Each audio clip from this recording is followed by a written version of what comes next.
There you go. Let's go. You know, many people talk about saving 10% of their income, right? And many people subscribe to the fact that you should save 10% of your income. But what if I told you you should save 95% of your income and live off of 5%? Do you think you have the ability to do so? And if not, what does that say about the way you save? This is the Friday show brought to you by the Black Wealth Rebels, Freedom Fridays as we call it. My name is Jimmy, and I am joined by my brother Kamari as well as our sister Dr. Chaz. How y'all doing this evening? Good evening. Good evening. Good afternoon. Good morning to everybody on the West Coast. Good. It's Friday. Right. Yeah. That's right. Freedom Fridays. Listen, and if you are here live, go to the chat. Let us know who's here. You know, we're going to have a great show. We're going to talk about this video and, really have a Bitcoin giveaway as usual, right? So don't forget the Bitcoin giveaway. That comes later. But we have to have this conversation about savings and also about goals. It's bigger than just living off 5%. It's like, what are your goals as it pertains to building wealth, right? That being said, though, man, Kamari and Chaz, how was your week going so far? Ladies first. Oh, it was good up until yesterday. Like, I got the grandbabies here, and my son has been here, so I've been spending time with family. My wife had a wreck yesterday, but she's safe and fine. So the week got kind of twisted up, but we're still making it. Oh, long as she's okay, you know. Yeah. Oh man, that's a very eventful week that's going on. Yeah. How about you, Kamari? No scratch, no nothing. She good. That's good. That's a blessing. That's a blessing. It's deadline season, so for everybody who's got a business, a partnership, or escort, make sure y'all file your returns on Monday. So that means my week has sucked, and I came from a funeral today over at the church where we'll be at starting October 4th. Yes. Our monthly mentorship with our babies. So, yes. Yeah. And for those who don't know what Kamari is talking about, starting October 4th, we're starting what we call Saturday School. Go to bthcamp.com to get more information about that. That's bthcamp.com. We're taking the work that we do in our camp, and we're creating a Saturday school to teach our babies on Saturday, give them a safe space, make sure we feed them, talk about finance, saving, real estate, all the things that we like to discuss, and just provide that opportunity for the kids here in Philadelphia. So go to bthcamp.com if you want more information about that. And make sure you share it with everyone. We're going to try to stream it as well if we can, but I don't know how that's going to work out. This is a new space we're in. Shout out to Pastor John. We're at 108 East Price Street in the Germantown section of Philadelphia. So that should be very, very interesting and very powerful. I'm excited about this because I've read so much about like Saturday schools and other cultures and communities. And creating our own is like something we always talked about, but now we're going to take the action and get it done. Correct. But here, check this out, Jimmy. Everybody, listen. Saturday school is here. Starting October 4th, we have a new project we're working on in the community. So you guys, already familiar with the camp. The camp was a smashing success in 2025. So what we're doing now is keep the work going. We're trying to start a Saturday school. One Saturday out of every month, starting October 4th, we'll be right here, 108 East Price Street at Faith Chapel Hill. Shout out to Pastor Graves. Shout out to Pastor Graves, who has offered us his space to make this happen in the community. So what will be going on in this Saturday school, Kamari? Tell us about it. Oh, man, we're going to have a lot of fun. Mentorship, financial literacy. Finance is our thing, but we always use finance as a way to be revolutionaries, to take back their lives. So finance, mentorship, and what did you say, a meal? Meals, fellowship. It's going to be fun. The thing about this is it's a program, but it's also going to be fun. The thing about learning is it also should have a lot of things that are fun, and it's also going to be culturally appropriate. So that's what we're going to be doing starting October 4th. Send your kids so that they can learn, and bring yourself so that you can learn with them. And so if you have any children, boy or girl, doesn't matter, and you want them to have opportunity to sit with 3 black men who loves black people and want us to have full control over their lives, send them to the camp the first Saturday of every month. Yeah, and also we just want to make sure this is a safe space for kids in the community. And the last thing I want to say is if we have any volunteers, because what we're also looking to do is to kind of expose them to people who are professionals that look just like they look, right? And we don't care what your profession is, reach out to us. You can shoot us an email, buythehoodllc@gmail.com. But we want make sure you reach out because we want to expose the kids to people that are doing positive work. Conditions that we're currently in, If you're in a neighborhood, if you're in a block, if you're doing something, everybody in this room can do something by being involved, by participating, and we're always looking like for volunteers, or somebody like Kamara who will make you volunteer. You know, like I said, every first Saturday of the month we'll be here. 9 to 12. That's right, from 9 to 12. The address again is 108 East Price Street, right here at Faith Chapel Church. So any questions, shoot us an email, get in contact with us. But, the work continues. And, we're looking forward to this Saturday school. We're looking forward to making this an ongoing thing outside of our summer camp. So appreciate you guys. Yeah, man, this should be dope. Shout out to the state rep who came through and talked to the babies. We introduced them to real life lawmakers. We had several multimillionaires in our camp, so it's like we're going to keep that thing going, and it's going to be very powerful. So I'm looking forward to this. I'm very excited about it. And again, it's October 4th. So BTH Camp, that same website, but as now it's rerouted to the Saturday school. So Saturday school should be dope. Not should be, will be dope. Will be dope. Will be dope. That's right. Let's talk that. Let's talk that into existence. It will be dope. It will be dope. No, because we're gonna have fun, man. I got a game. I got Blackopoly. We're gonna play games with them and all that. Hey, Chaz, we gotta get down Memphis. We gotta get down to I know you're not in Memphis now, but you're in Texas. But we try to do that too. We can go to Texas, Memphis, wherever you want to go. We gotta take the show on the road. For sure, because me and Corey are here, so y'all can come here. We can pull up. That's absolutely true. We got the network. That's absolutely true. Or y'all can come up. So we got to do something. The holidays coming up. Yeah, both. Back and forth. Yeah, man. Today's show, though, we're going to talk about the idea of saving. We're going to have a good show. We're not going to be here all night, but we're going to make sure we jump into this topic because I think it's an interesting topic. And how we got to this topic, there was a clip from Killer Mike has a new podcast, a shot to Killer Mike. I watched a couple episodes of his podcast, but it's a clip from his podcast where he's talking about someone that he knows. Kamar, do you have the clip? I do. Yeah, and he's talking about the idea of what percentage are you supposed to save versus live off of, and how much money do you have to have stacked in order to live off of your money. And I thought this was an interesting clip because I've heard people that have, some people have a number, some people don't have a number. And what I find interesting in my day-to-day walk of life is how many people who are in their 30s, 40s, and even 50s who haven't even started to think about retirement yet, which is absolutely insane to me. But what I realize is a lot of us, especially like our audience, us, we're finance nerds, right? So we love this stuff. But I wonder, just like with the average the day-to-day person, do they even think about the idea of retirement? Because when you talk to certain people, they're like, I'm never retiring. And they're okay with that. They just come to, I don't want to say they've quit, but they just come to the realization that, hey, I won't be able to retire. And some don't think they make enough. I'm one of those people. I don't think I'll ever retire. However, the body may make a decision. My ass can't cash. So you got to be ready for when your body says, I can't do this no more. These are facts. That means your cash got to be ready because the bills don't stop. No, the bills won't stop. But the thing is, though, it's only so, listen, man, land, labor, capital, entrepreneurship. I always talk about that. The 4 agents of production. I bring it up all the time for a reason because there's only so much you can get out of your body, to your point, Kamari. And at some point, your body's going to tell you no. Let me ask you guys this question. Kamari said that he thinks he's going to work forever. So, Dr. Chaz, like around about what age, if you want to share, be honest, did you actually start to think about the idea of one day not working and retiring? It really didn't come to me until probably last year before last. Okay. But I did have a number just because being in pharmacy and healthcare is strenuous on your body, being on your feet.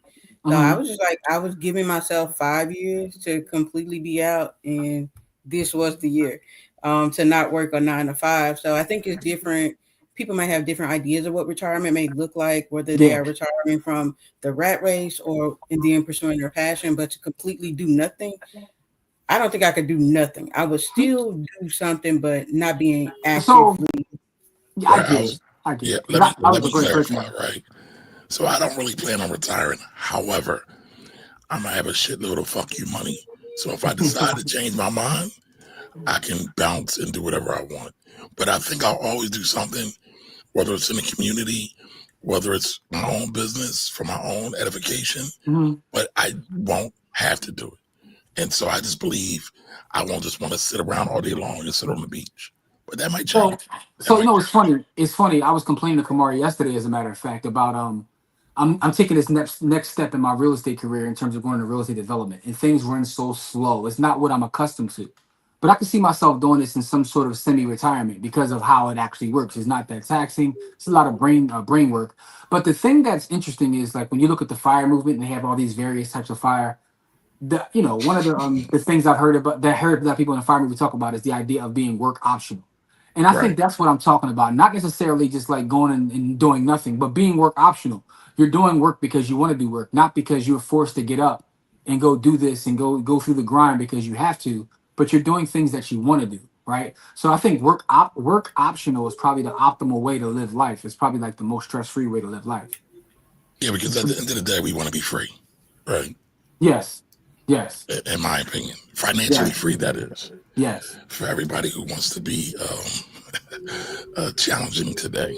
It's funny, right? Because I was watching an old clip from the Joe Budden podcast, literally today on YouTube, and it's back when they used to record from Park's basement. And I don't know if you've ever seen that piece of art that's back there, Yep. Kamari, Yep. but it always stands out to me because of what it actually says. And because again, this is old episodes, so I haven't seen it in a while. But it's a big piece of art in the background, and it says, "The only people who are free are those that are dead." And I was like, "Damn, kind of morbid." I said, But it's I kind of said, true. It's I know, kind but of that's what I'm true. saying. It might be kind of true, but it's kind of morbid too. I was thinking about it. I was watching the old clip, and I was like, I forgot about that piece of art. But is that true? Like, sheesh. So it's funny. I've always seen that piece of art, but I never knew what it said. Yeah, that's what it says. Wow. Okay. The only people free are dead men, is what it says. Now I got to look at it. I got to look Yeah, at take it a look at it. That's what it because says. I And always see the skeleton. I knew the yeah, skeleton, but yep. I never really got to see the whole writing on that. That's what the writing says. And I was like, ooh, that's kind of ill. But listen, if you can, let's play the clip and let people see the clip that we started this conversation about, and then we can jump back into the conversation. But let's play the clip and get some feedback for everybody watching live. And if you are watching live, let us know who's here. Take a look at this clip and give us your thoughts in the comment section so we can talk about it. I was watching this guy who's a famous investor and stuff. He's a guy, and I always heard you want to save 8, 10, even 15%, or just in terms of save for yourself to use and spend. He was like just 5%. He's like whatever you make, just 5% live off of it. And I'm just like, God damn, like right. But the thing of it is, he said it's not until you get to about $5 million. When you get to $5 million, you got $5 million parked somewhere. This is just for the young boys in the barbershop arguing over $100 million contract stuff. This homework. You take $5 million, 10% interest on $5 million is $500,000. If we follow this guy's rule, who lives out of 5%, we'll keep five. That's $250,000. So that's roughly what, 10, 20, that's $20,000 a month. So if you can live in a budget of $20,000 a month, then $5 million can take you the rest of your life. I was watching. That's a fact. That's a fact. But I also think he's factoring in the spending and not eroding your capital. So having enough money at play. So the 5% is just what you use to play with, what you use to eat with, what you use to keep the lights on with. And then the other 5, because he did mention 10% earlier, that's to make sure, because we know the market's going to go up and down, investments are going to go up and down, that you don't erode the capital. One of my favorite speakers, and I hate saying this for political reasons, but I got to be honest. One of my favorite speakers is Jim Rohn. And I listened to a lot of old Jim Rohn tapes, and I watched a lot of his videos on YouTube. And I listened to one the other day. Wait a minute, why do you have a problem with that for political reasons? Because I mean, you can't just leave that out there like that. you figure it out. You can figure that out. You're pretty smart. Why? Because he's not melanated? Yes. Oh, okay. Just being honest, but I do. But listen, man. I listen to a lot of like quote unquote motivational stuff, right? So my favorites, of course, Les Brown is the GOAT, but I like Zig Ziglar and Jim Rohn as well. But I was listening to Jim Rohn, and Jim Rohn said something the other day in one of these long videos that was on YouTube. He said, "I'm gonna tell you the secret to money," right? So obviously he's giving you the hook. Everybody's like, "Oh, what's the secret to money?" He said, "The secret to money has nothing to do with money." He said, "The secret to being wealthy is 2 things." He said, one is not caring what anybody thinks about you, right? He said the number 2 thing is having enough, right? Because until you have enough, it doesn't matter. You're like, there's a guy flying first class who wants a private jet, right? He said there's a guy in the back of the plane who wants to fly first class. He was like, but the guy who has a private jet wishes he can go back to the days that where he was grinding to get there by the private jet, right? He said, so what happens is No one is happy and no one ever has enough. So if you can get to the point where you want enough, and you can get to the point where you're doing things for what you want and not other people, that is the key to financial freedom. It's really a psychological thing and it's not a number. That's dope. That's dope. I got a favorite Jim Rohn quote though. What's that? He says, "You don't get paid for the hour. You get paid for the value you bring to the hour." Yeah, that's another bar. All right. Yeah. My last favorite Jim Rohn quote. He says, don't let college get in the way of your education. Oh, that's a bar. Yo, Jim Rohn was. I told you, dog. I love Jim Rohn. You know, for political reasons, I hate saying it, but he's Eminem, right? Well, you got to give it up because he's just that talented. But Jim Rohn is fire. So for those who don't know who Jim Rohn is, go look up Jim Rohn and enjoy. And you're welcome. I'm gonna do that after this because I don't know who that is. You don't? Listen, I'm jealous of you because now you get to experience all the great value. There's a couple non-melanated folks who be bringing bars. No, Zig Ziglar was fire too. So my favorite quote of Zig Ziglar is, "You got to percolate in order to circulate." And I said that to my son, and he's like, "What does that mean?" Because he didn't know about percolator coffee and all that. So I was at to break it down. My favorite Zig Ziglar quote is, he was like, "You gotta be." He said, "What did he say?" He says, "You gotta be motivated, right, and have discipline." He said because some of y'all are as motivated as a kamikaze pilot on his 30th mission. Now, there's one I just looked up for Zig. He says you can have everything in life you want if you will help other people get what they want. And I believe that to be true as well, because again, that's value. That's the value, in my opinion. One of the books I read years ago that inspired me. This is years and years ago. Russell Simmons wrote a book. It's called "Do You." And at the time, as I was reading it, I didn't fully understand it, but I got it later when he talked. It said whole chapter about the idea of what you just said. The key to being successful is to help other people. The more people you help, the more wealth will flow your way. Yep. He has a whole chapter about that in the book "Do You." So anyway, this turned into a thing about our favorite quotes and books, but it's really. I mean, listen, I was going to suggest we bring up a book every episode. Okay. We probably need to spend more time talking about these books.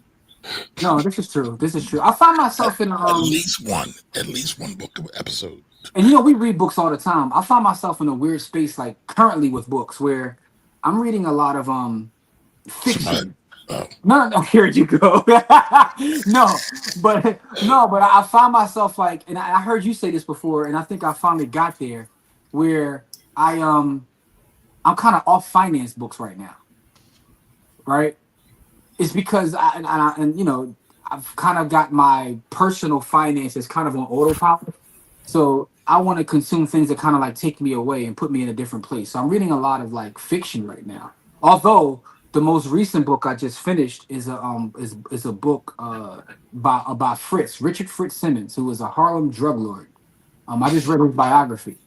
But here's the thing about it: there's business lessons, and within that book, that's like crazy. So real quick, somebody recommended that I read S.A. Cosby's works. Okay, somebody in the chat did. I remember that. I didn't get one yet though. Yeah, so I'm going to say thank you. I think this is my new favorite author. Or at least. Wow. Right, I got 3. Walter Mosley, Carl Weber, and S.A. Crosby. Still making your top 3 that fast that's high praise. Yeah, the ball is fire. All right, so where should I start? Give me the book to start with, and I'm gonna make that my next book. So where I started was The King of Ashes. The King of Ashes. I don't know who recommended S.A. Crosby. Somebody in the chat did. It might have been Rich. I'm not sure though. I don't want to misquote, but whoever did that, thank you. I owe you a coffee, a lunch, a dinner. I owe you something. You building it up now. You building it up. So this book better be like that, man. Yo, I'm on like his 3rd or 4th book already. Listen, let me tell you something, right? I remember a couple years ago. Actually, go ahead, tell that story because I believe I'm probably in that. Go ahead. No, you're not in the story I'm getting ready to tell. I told you the story before though. So years ago, Oprah Winfrey went on this crazy tirade on her socials, on her show, back when she still had a show on, and she was talking about the Will Smith movie 7 Pound, and she talked about how great it was, and she went on and on and on, and I really believe that to this day that ruined the movie for me because I can't stand that movie. And I don't even know if it's a bad movie or the fact that hear me out. But the fact that as my folks in DC say, she sized it up so crazy that when I watched it, I was like, nah, this ain't that. Like, this ain't even Will's top five. Like, what are you doing? She said it's the best Will Smith movie ever. It's life changing. It'll change the way you look at it. She was going crazy. I was like, the check must have cleared, Oprah, because you doing too much. You doing way too much. That movie's fire, man. That I, movie's dope. I say all that to say this guy you talking about better be fired because you, after a couple books, put him in your top 3 of all time. That's heavy praise, bro. And I know that. He's I worthy. know that because I know you and I know that you read a lot and you read a lot of books. And so, listen, I tell this story a lot. I wasn't really a big crime novel fan. Mm-hmm. I especially was not a big urban crime novel fan.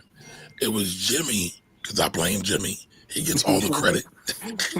He sent me down a rabbit hole of reading all the urban, air quotes, crime novel joints. And I'm in love with it for a lot of reasons. One, because it's black. Mm-hmm. And I've been debating with people all week about various comments. Mm-hmm. What one was, and I wanted to talk about this, but I know you don't like to go into the deep end of the pond, Jimmy. Mm-hmm. But I did a post on Lisa Cook, the first Fed chair governor, first black female Fed chair governor. Yes. Let me put some respect on her name.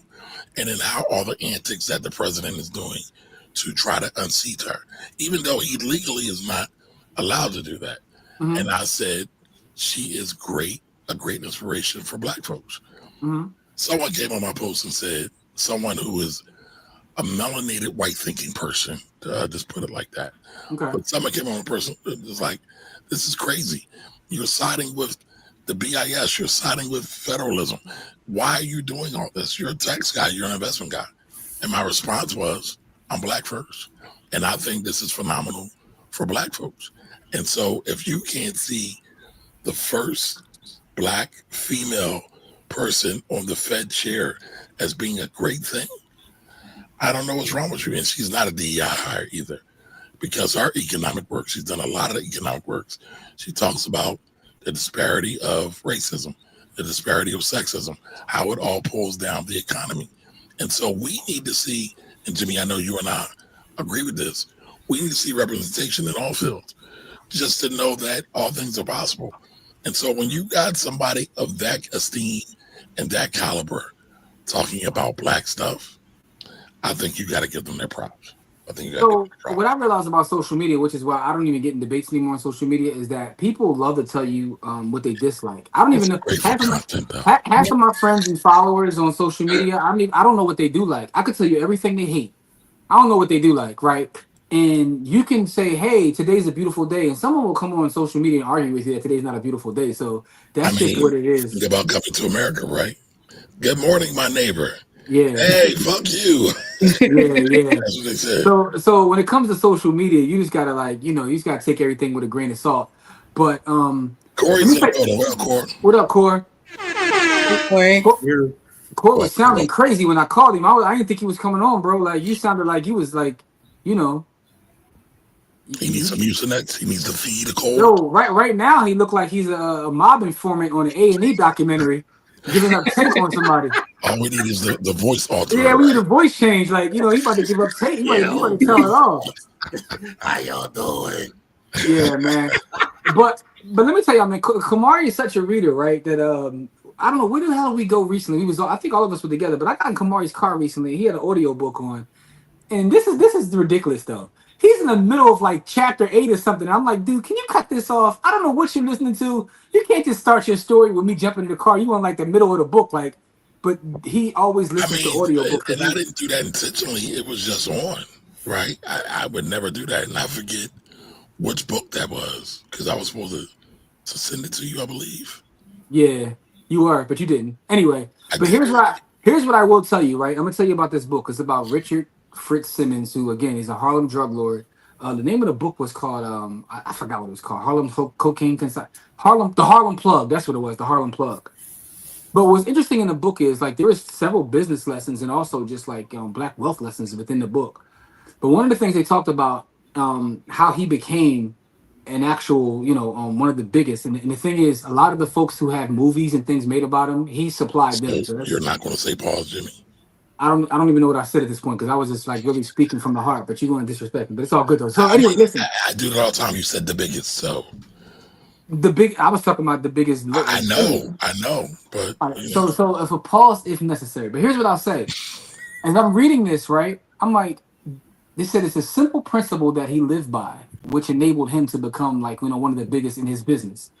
And that was to treat all his customers and clients with respect. And I was sitting there like, that just makes sense. And what they would started going into is back in those days, right, which was the late 80s, early 90s, people, because they worked in that specific field, which is, it's illegal, it's drug dealing, they would treat their customers like trash, right? And if someone can I was, share and something real quick, let me finish this thought. And if someone was beneath them, kind of like in the hierarchy of an organization, they would treat them like trash. And he just treated everybody with respect. And because he treated clients as well as customers with respect, it kind of enabled him to rise to the top of that specific field. Now, I know it's an illegal field, but I just thought it was interesting because that can be applied to literally anything. Yeah. But go ahead, where's your story you might tell? So full disclosure, I wasn't always this integral and nice of a guy. But there was a point where I didn't think crackheads were humans. And so I treated them and looked at them in a non-humanistic, non-humanity way. And I saw a lot of that during that era. And it's sad when I go back and look at it, but I'm guilty of that. So I'm somewhat guilty. I'm gonna tell you what. And again, I think that goes to environment and the time we grew up in, right? So I'm gonna tell you how my mother told me I was guilty of it, although I didn't think I was, because I still to this day treat everyone with the utmost respect. But she told me I was taking advantage of them because back in my day, you could get a person that was addicted to do pretty much anything for anything. Wash your car, cut your grass. So I used to pay so I used to like pay him like peanuts to do stuff, and she was like, "You're treating them like they're not human, like you're wrong." And I'm like, "Well, what do you mean?" Like, so I wasn't outright disrespectful, but what she allowed me to see is you're being disrespectful by how you're treating him in terms of getting him to do things for you for a price, like Shout outs to your mom. So that was a life lesson. So I know Chaz was shaking her head. So I know Chaz, you from the Memphis area. So y'all probably had a name for him too. I don't know if y'all called him crackhead. What y'all call him down there? Cones and junkie. What's the first word you said? Cone. Okay. Yeah. Okay. Yeah. I love like different areas when you hear like the jargon they have. Like I heard my people from upstate New York say they call them geekers. Yeah. Well, we say that in Philly too. Base heads, like Yeah, base heads. I never heard of cone though. Yeah, it's cones or junkies, but I just made a post and I put bring back crackheads because the new generation of poverty, they don't want to do the work. Like what happened to crackheads and bartering and all of that stuff? Like do some work. I could get my grass cut, my car washed, and I would give them some money or some food. But now they're just like, oh, everybody got their hand out, but they don't want to do anything for it. So it's not the rhetoric of crackhead as in that era in the drug part, but it was about really doing work for I need something and I'm gonna work for it. No, I understand what you're saying. You're not saying make crackheads great again. What you're saying is just the idea of not. Is that a shirt? Is that a shirt? Crackheads great again? That is exactly what she said. I don't know what it's exactly that. No, what she's saying, Corey, is you can't be out here just begging for stuff. Like if you're gonna like kind of the way you were talking about, Corey, like bartering. Like if you want to do some work, go work for a couple $. But what I'm saying is that was the greatest era of crackheads, so she's trying to bring them back. So the greatest era of crackheads. Oh my god! Yo, y'all crazy, yo. Y'all are crazy. That was basehead Nirvana. All right, well let's do this, y'all, real quick. We ain't talked to our people. Y'all know we gotta talk to the people. Let's talk to the people. Don Johnson's in the building. What up, Don? What up, Don? I could do that off my active income. Salute. Okay, Don. Talk heavy. Don was flexing a lot more lately, man. Don be flexing a lot more, and I love it. I love it all. Glad she could. All right, Don, you on fire? Absolutely. Double entendre for Don. Yep. What's up, New Ramen? Good evening. I'm happy. New Ramen, how are you? Salute for the super chat. Salute for the super chat, New Ramen. I was coming there, Jimmy. Get his words out there. Pause. $5 super chat. Appreciate you, sir. Thank you. Alrighty. What up, Jarrell? Jarrell, what's good, my guy? Shout out to Jarrell for always being in the village when I drop them videos, cause Yes, he my is. yeah, cause And for comedy. He's yeah, one of yeah, our yeah. most leading comedy. Jarrell, you are appreciated because I've been like sharing some videos that inspire me as I, go through my journey. So it is what it is. All right. Shaman, what up? What up? Peace to the financial family. Yes, yes. Have a blessed build. I appreciate that. Thank you. Thank you. Thank you. Already. Miss Edie. Appreciate Miss Edie as well. She's always here. She's always here. Yes, she is. Please like and share. Yes, yes. Started thinking about at 30. All right. And we'll leave the 9 to 5 life at 48.50. Yep. So you started thinking about retirement. We asked people earlier, like for those who are just joining us, at what age did you start to actually think about retirement and the idea of not working one day? What up, Collins? How are you? Welcome, welcome, Collins, welcome. how are you? How are you? Thank you, Miss Edie. She has liked, commented, and shared. She's a good citizen. All right, Lawrence. What up, Lawrence? So Lawrence says, no one is free in a society of rules and consequences. Ooh, that's a bar. That's a bar. And by the way, Lawrence, I saw your post on the new bankrupt team, the bankrupt Amex team. No names will be used. So Corey, I was telling them about. I was watching a clip on the old Joe Budden podcast when they used to record in a Park's basement, and there's a piece of art that has always stuck out to me when they record. It's a skeleton, and if you ever look at the skeleton, it's a saying on there. It says, "The only person free is a dead man." And I was saying, like, damn, that's some like deep stuff. I was like, but it's also a little morbid. So that's how we got into the conversation. And he was saying that there might be some truth to that. There's a lot of truth to it. All right, Lawrence. Yeah, one of the rules is the 4% rule. Live on 4% of your income as well. Yes. Ray Gunn, thank you. Ray, what's good, Ray? Salute. Appreciate you as always, beloved. Appreciate you. All right, Miss Edie says, I figured he would say melanated. Yeah, I mean, I just got to be honest. Like, I'm just being honest with y'all. That's cool. True ASF. But he's fired, though. All right, the value of bring to the hour. Love that. All right. JT, what's good, JT? Thank you. Oh, JT got the new picture up there. I see you, JT. Yeah, I see that. And JT, yo, we need to get you on, man. That's something I was supposed to do a long time ago, but you actually be doing stuff, man. Come on, let's get together. Listen, man, JT, and I've told this story before. I don't know if JT ever heard me tell this. Like, I followed JT's page way before I even knew who JT was, and I'm gonna tell you why. Because again, as someone who was in the precious metal space as a black person, I used to always go online and look for other black people that talked about metals, and he was one of the only people that pop up. I asked JT to make a coin for us. Oh, that'd be dope. Yeah, our own currency. Yes, Jim Rohn is a legend. Jim Rohn, Jim Ziegler are real life legends. Yo, they two of my top 5, man. I got Les Brown number 1, but that's either here nor there. Yeah. Got to shout out ET too. ET is dope.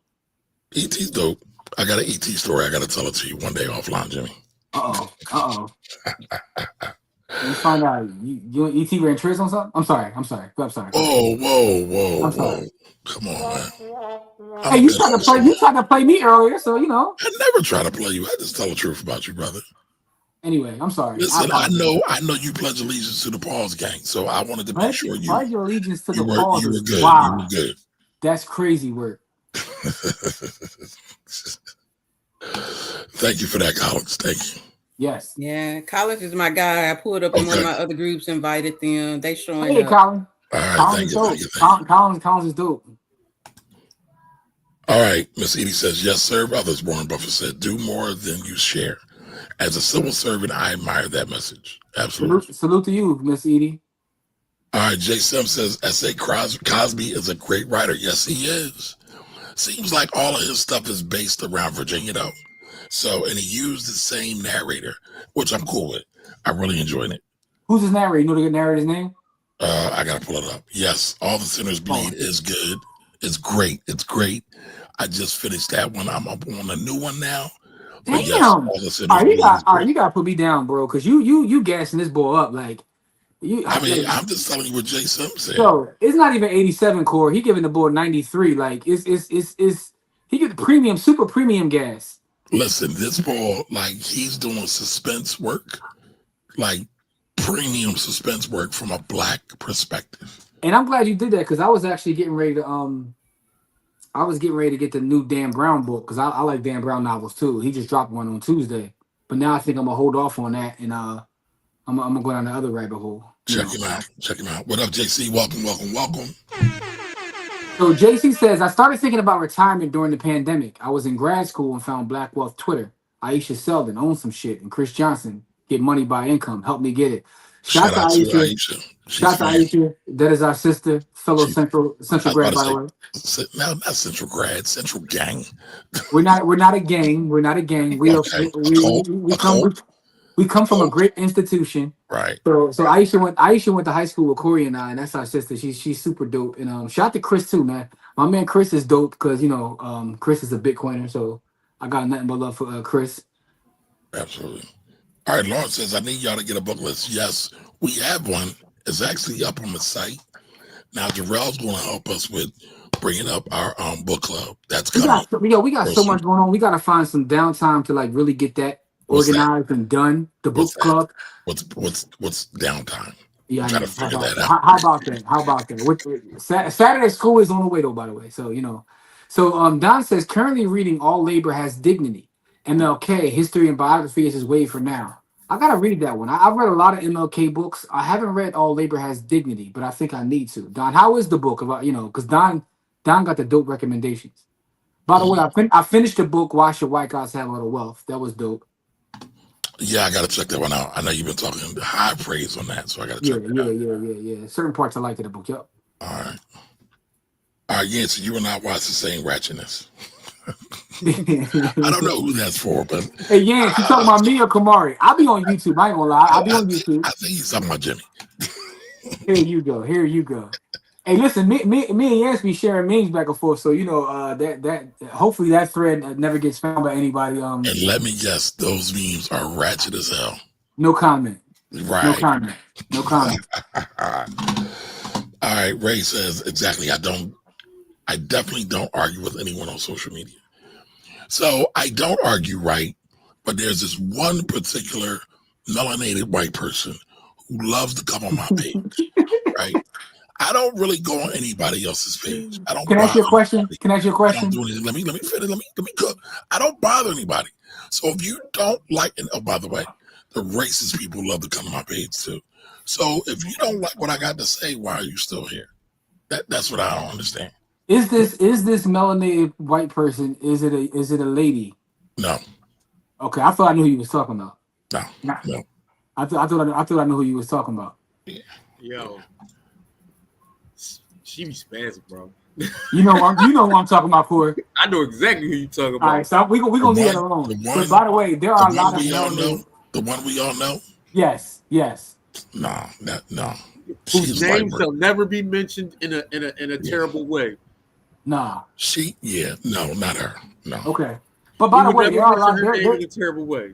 There are a lot of melanated Yakubians out here, man, because and then by the way, I'm not even gonna get into the conversation about what happened this past week because that's just not my business. I'm my business. But what I will say is that kind of you saw a lot of melanated white folks celebrating Coonery. their lover. Corey's post said it all. I saw Corey's post. I was like, that kind of encompasses it. Like, I didn't see it. Where's that post, Corey? It was only like 2 sentences. It was like, a lot. I forgot what he said, but something to the effect that some of y'all got to get blocked. I go read it, but the bottom line is, it exposed a lot of what you're speaking of. But that again, I'm not gonna say anything negative or positive. It's not my business. Yeah, I guess. Yeah, man. Listen, I'm gonna say it like this, man. Some of y'all, man, y'all not y'all. Because y'all here hang with us, but some of these people, I'm because I'm human, right? So I'm still calling people. Y'all are very, very sick. Just leave it there. Just leave it right there. Y'all need help, man. Hey, shout to Edvard, man. Appreciate that, man. I had to chop the locks off because I got a lot of craziness getting ready to happen these next couple weeks. And I gotta be prepared for it. I'm traveling to Orlando to speak. Then I'm speaking at me and Kamari both are speaking at the Emerging Media's first ever Emerging Media at Community College of Philadelphia. That's coming up too. That's dope. Yeah, that's gonna be dope. That's gonna be super dope. You know what I'm saying? So is it this one, Corey, where you're talking about sketchy people? Oh yeah, oh yeah. Yeah, I'm side eyeing them sketchy folks, man. I'm already side eyeing because they sketchy as hell, but now I know who you are. You are 100%. So Corey says, I already thought some of y'all were sketchy as hell, but my side eye is side eyeing extra crazy right now. And that's all. And that's all you gotta say. Just leave everything at that. And that was in reference to everybody loving this Hitler loving dude. No, but here's what I'll say. Right, the one thing I realized, and I already knew this, but this just really brought it home for me, is because like Twitter's the best place to be when there's like breaking news and breaking things that happen. Right. So for those that aren't on Twitter, get on Twitter and follow me at JW Blueprint. Follow all of us on Twitter. Dr. Chaz, what's your Twitter if you on Twitter?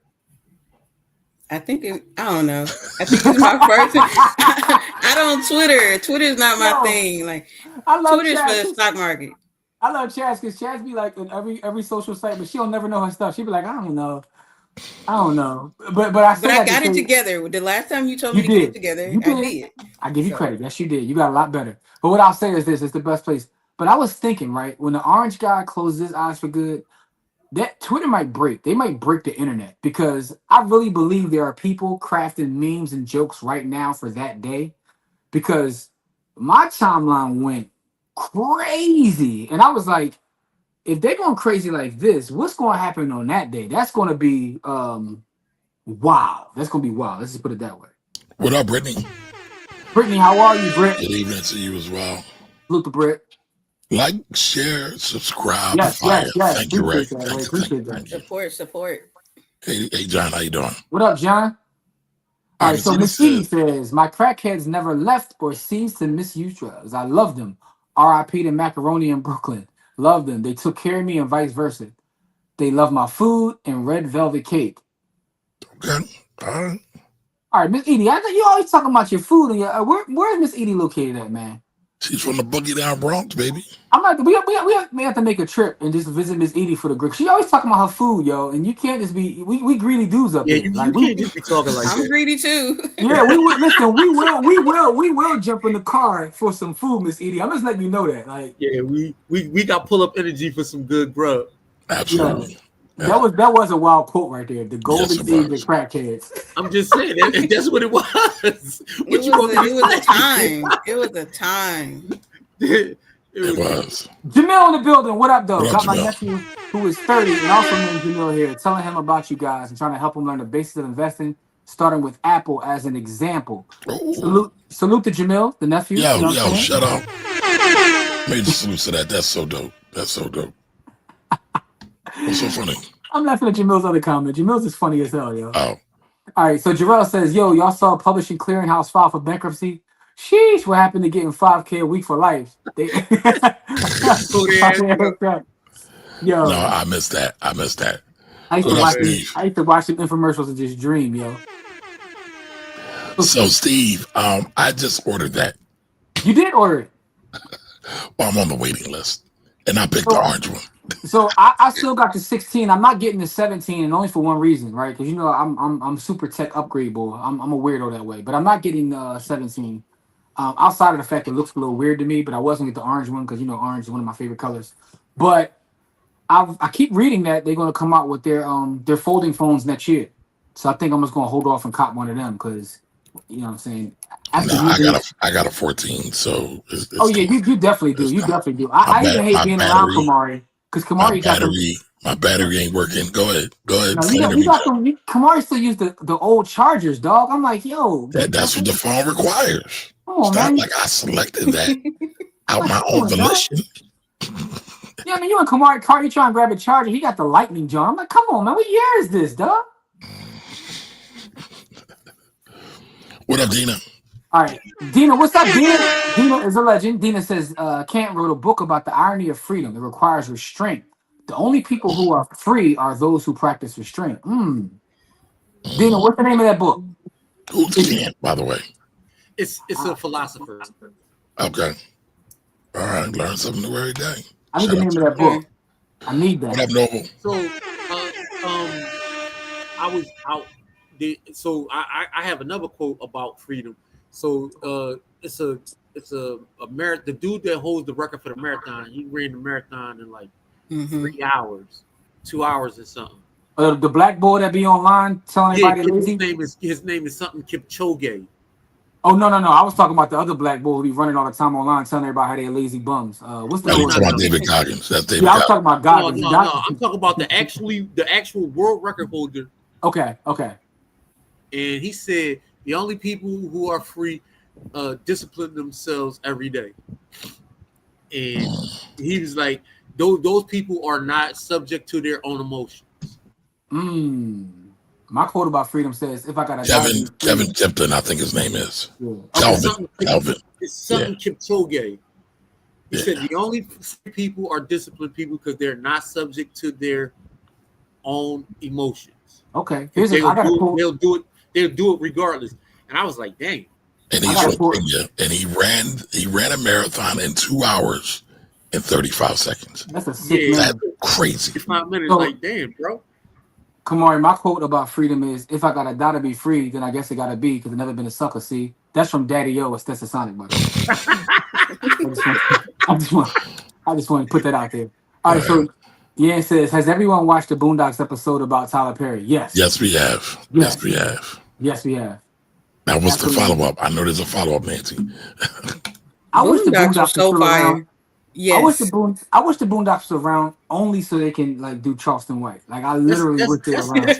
I would want them to do Trump. My actual favorite show that ever has been on TV. Oh no, that young man was brilliant. That young man was absolutely brilliant. Aaron Bruder is brilliant, bro. And when you watch him talk, like outside of the show, when you see him talk and like he's brilliant.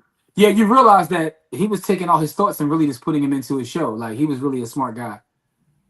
Reagan says, yes, the book list is a must.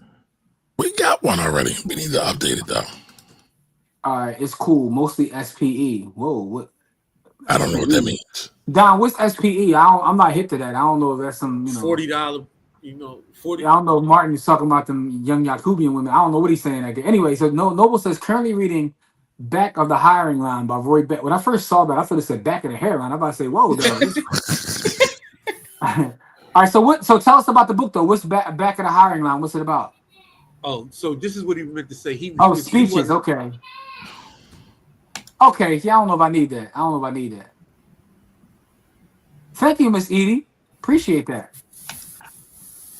Hey, LaJoya, how are you? LaJoya, I got a question for you, LaJoya. I got a friend request from another page that I think might be you, but I wasn't sure because people be scamming out here. So, do you got a cooking page or something? LaJoya, do you have a cooking page? That's what I was asking. He said I got the fresh Kareem Akbar, true head of CMB cut going. Shout out to Kareem Akbar. This nigga's bigger than Nino Brown. Listen, Kareem Akbar was the educated brother from the bank, man. So shout out to Kareem Akbar. The references be top tier, yo. Listen, man, we need to do a movie night, and we need to watch New Jack City. And I'm down. All the crazy joints that's going on in there. New Jack City is a movie about black wealth, but Kareem Akbar was an educated brother from the bank. He was also a bank frauder too, but okay. All right, was he from Atlanta? Okay, I'm sorry. Go ahead. No shot. You already said it, bro. You can't retract. No. So Atlanta's not fraud capital. Am I lying about Atlanta? I'm not talking about nobody specific. Atlanta in general, though. Yeah. Miss Edie says, I was just thinking I need to come to the next event in Philly. Yes, you do, Miss Edie. Right. Yes, you do. All right. And by the way, let me know when you pull up. Absolutely. Thank you for helping. Bring goodies. Thank you. What up, Jamil? How are you? Thank you for coming through today. Yeah, absolutely. Yo, as a side note, did you hear CeeLo Green and JD's new song called Atlanta? No. I'm just mad that JD finally flipped the Anquette song. I was waiting my whole life for somebody to flip the Anquette song, because for those who don't know who Anquette is, Anquette has this song that used to play on the jukebox nonstop. And first of all, a lot of y'all don't even know what the jukebox is, because I'm really aging myself by saying this. Yo, Chaz, do you know what the jukebox is? Yo, Anquette. Okay. And what's the name? 357. What's the Oaktown 357? Oaktown 357. Dog. That Anquette song called Forever, like, used to come on the jukebox nonstop. And 73 times a day. Yo, and JD flipped it in the sample, so I thought that was interesting. But go ahead. Come on, you know what we talking about? Of course I know about Jukebox. I'm older than all y'all, but I probably know it if I heard it. Yes, you do. And I'm not going to sing any bars from it because it's yeah, I'm sorry, but go ahead. And Quite ran Jukebox. So did Michelle too. Michelle came out, she ran a Jukebox too. Yo, I remember my cousin ran up a $300 phone bill ordering shit on Jukebox. Oh, wow. That's nasty work. I know he got a whooping for that. My man was ordering back-to-back videos so he could watch 357 shake they little skinny asses on TV. No, they were not skinny, though. They were not skinny. Yo, I mean, by today's standards, they were skinny. Yo, yeah. I only seen my cousin get his ass beat one time, and that was it. Yeah, whoever's paying that bill. Yeah, imagine you getting a bill that's $300 because someone's watching videos. Of course. Yo, my great aunt beat the smoke off his ass. Listen, I had a cousin that got caught like that, but I'm not going to tell y'all what videos he was ordering because they had different titles. He got rid of those squiggly lines. Yeah. Oh, what you know about the squiggly lines? When you get the remote control, you take the remote control real fast. Your cousin got rid of the squiggly lines. All right. That's old school right there. Yeah, man. Listen, all right, so Corey, we young stubborn right now. So Corey wasn't here earlier. Corey, I want to play this clip for you, and I want to get your opinion on this. I was watching this guy who's a famous investor and stuff. He's a guy, and I always heard, you want to save 8, 10, even 15%, or just in terms of save for yourself to use and spend. He was like, just 5%. He's like, whatever you make, just 5% live off of it. And I'm just like, God damn, like, right? But the thing of it is, he said it's not until you get to about $5 million. When you get to $5 million, you got $5 million parked somewhere. This is just for the young boys in the barbershop arguing over $100 million contract stuff. This homework. You take $5 million, 10% interest on $5 million is $500,000. If we follow this guy's rule, who lives out of 5%, we'll keep $5. That's $250,000. So that's roughly what, 10, 20, that's $20,000 a month. So if you can live in a budget of $20,000 a month, then $5 million can take you the rest of your life. I was watching. So what do you think about that, Corey? That's good math. I mean, what you want me to say? That's great math. Like, because the thing is, you're never touching the principal. So if the principal is never diminishing, you only thing that's enrolled in the principal is interest. And so at that point, that's still good math if your money is making more than the the rate of interest that the country is going up. But right now, money is diminishing at such a high rate that that might not be true, simply because Orange 47 in the office is creating enemies and we talked about this Sunday, that's costing you money, and it's not even costing current you money. It's currently not only costing current you money, but future you money. Absolutely. And so I talked about ways to track that on Sunday. So if you haven't watched Sunday's post, I can watch it because I don't really feel like rehashing all that right now. Yo, nah, we can do that on Sunday. Jamil just told me something, but anyway, he says, does Miss Edie make red velvet cornbread too? Yo, side note. Fire. Yeah, that sounds like a cheat code right there. If she make red velvet corn, whatever, if she make that, I'm gonna end up sitting on her porch. Like, yeah, we on our way. We coming to the boogie. We're gonna be on the stoop with a plate. Just sitting there. We coming to the boogie now. May I have another? Please, sir, can I have some more? All right, so Darrell want to go get that Android. All right. Listen, man, I might go to Android. They really light years ahead. Listen, dog. After using the Fold 7, the Fold 7 is an experience unlike anything I've ever had on a phone. Like, because the Fold 7 has literally replaced my laptop, my tablet, and my phone. Like, I travel around with that portable keyboard. It's amazing. It's an amazing piece of technology. But you can't stream with it. I can't stream with it. No, you've been having problems streaming with it, remember? No, I haven't. What are you talking about? Okay, you can't use all the functionality. No, I was talking about my DSLR. What are you talking about? Nah. You be see. I be remembering conversations we have. I You don't. couldn't bring certain things on, but forget about it. We'll talk about I it don't later. know. I don't know what you're. I don't know what you're speaking Oh, of. But okay, don't worry. It'll come on later. Ooh, ooh. I don't know what you're speaking of. I don't know what you're speaking of. Yes, Hype him Jarrell, up. that is funny and sad. Some people were receiving 200K and now nothing. Bad business. Hashtag Publishers Clearinghouse. Man, oh, so they cut off the people that was receiving money. That's nasty work. Nasty work. That's what happens when you file bankruptcy. So Yant says if we can get Huawei phones, then you would never think about Apple or Samsung. So the thing about Huawei phones is, listen, Yant, I shouldn't be saying Jimmy this probably got online. one. I did have one before. You know what I'm saying? All right. The reason it's not going to make me switch is because you don't get the true App Store, right? You got to sideload the App Store and all that, and their quality now again from pushing the technology forward standpoint, Huawei is like years ahead of everybody. But there's problems with it because they're not able to be shipped into the country. So when you get one from overseas, it's it has problems, right? It doesn't get our app store, and a lot of stuff is not even in English. It's a problem. But their trifold is absolutely crazy. Costs five Yeah, I grand. saw that. But here's the thing Wow, though. that's crazy. Samsung's getting ready. So it's funny. Apple's getting ready to drop their first foldable, and Samsung's getting ready to drop the G Fold, and the G Fold is a trifold. So I'll report on that the day it drops because you already know what that's about. Okay. Yeah, that's when I might upgrade because I'm still on Fold 3 and my phone's still better than Apple users. I'm on Fold 3. And Corey's phone is all kind of cracked up. I need a new phone. My battery life is trash. Listen, my phone is set to hell because my phone got cracks. No, mine is a piece of art. Dina says she got the iPhone 3. Oh, so Dina, you got one of them nasty cords too. Come on, Dina. Listen, you don't gotta get the new joint. You don't gotta get the newest one, but y'all gotta get off them lightning cords, yo. You gotta get a USB-C cord. I just want y'all to get a USB-C cord.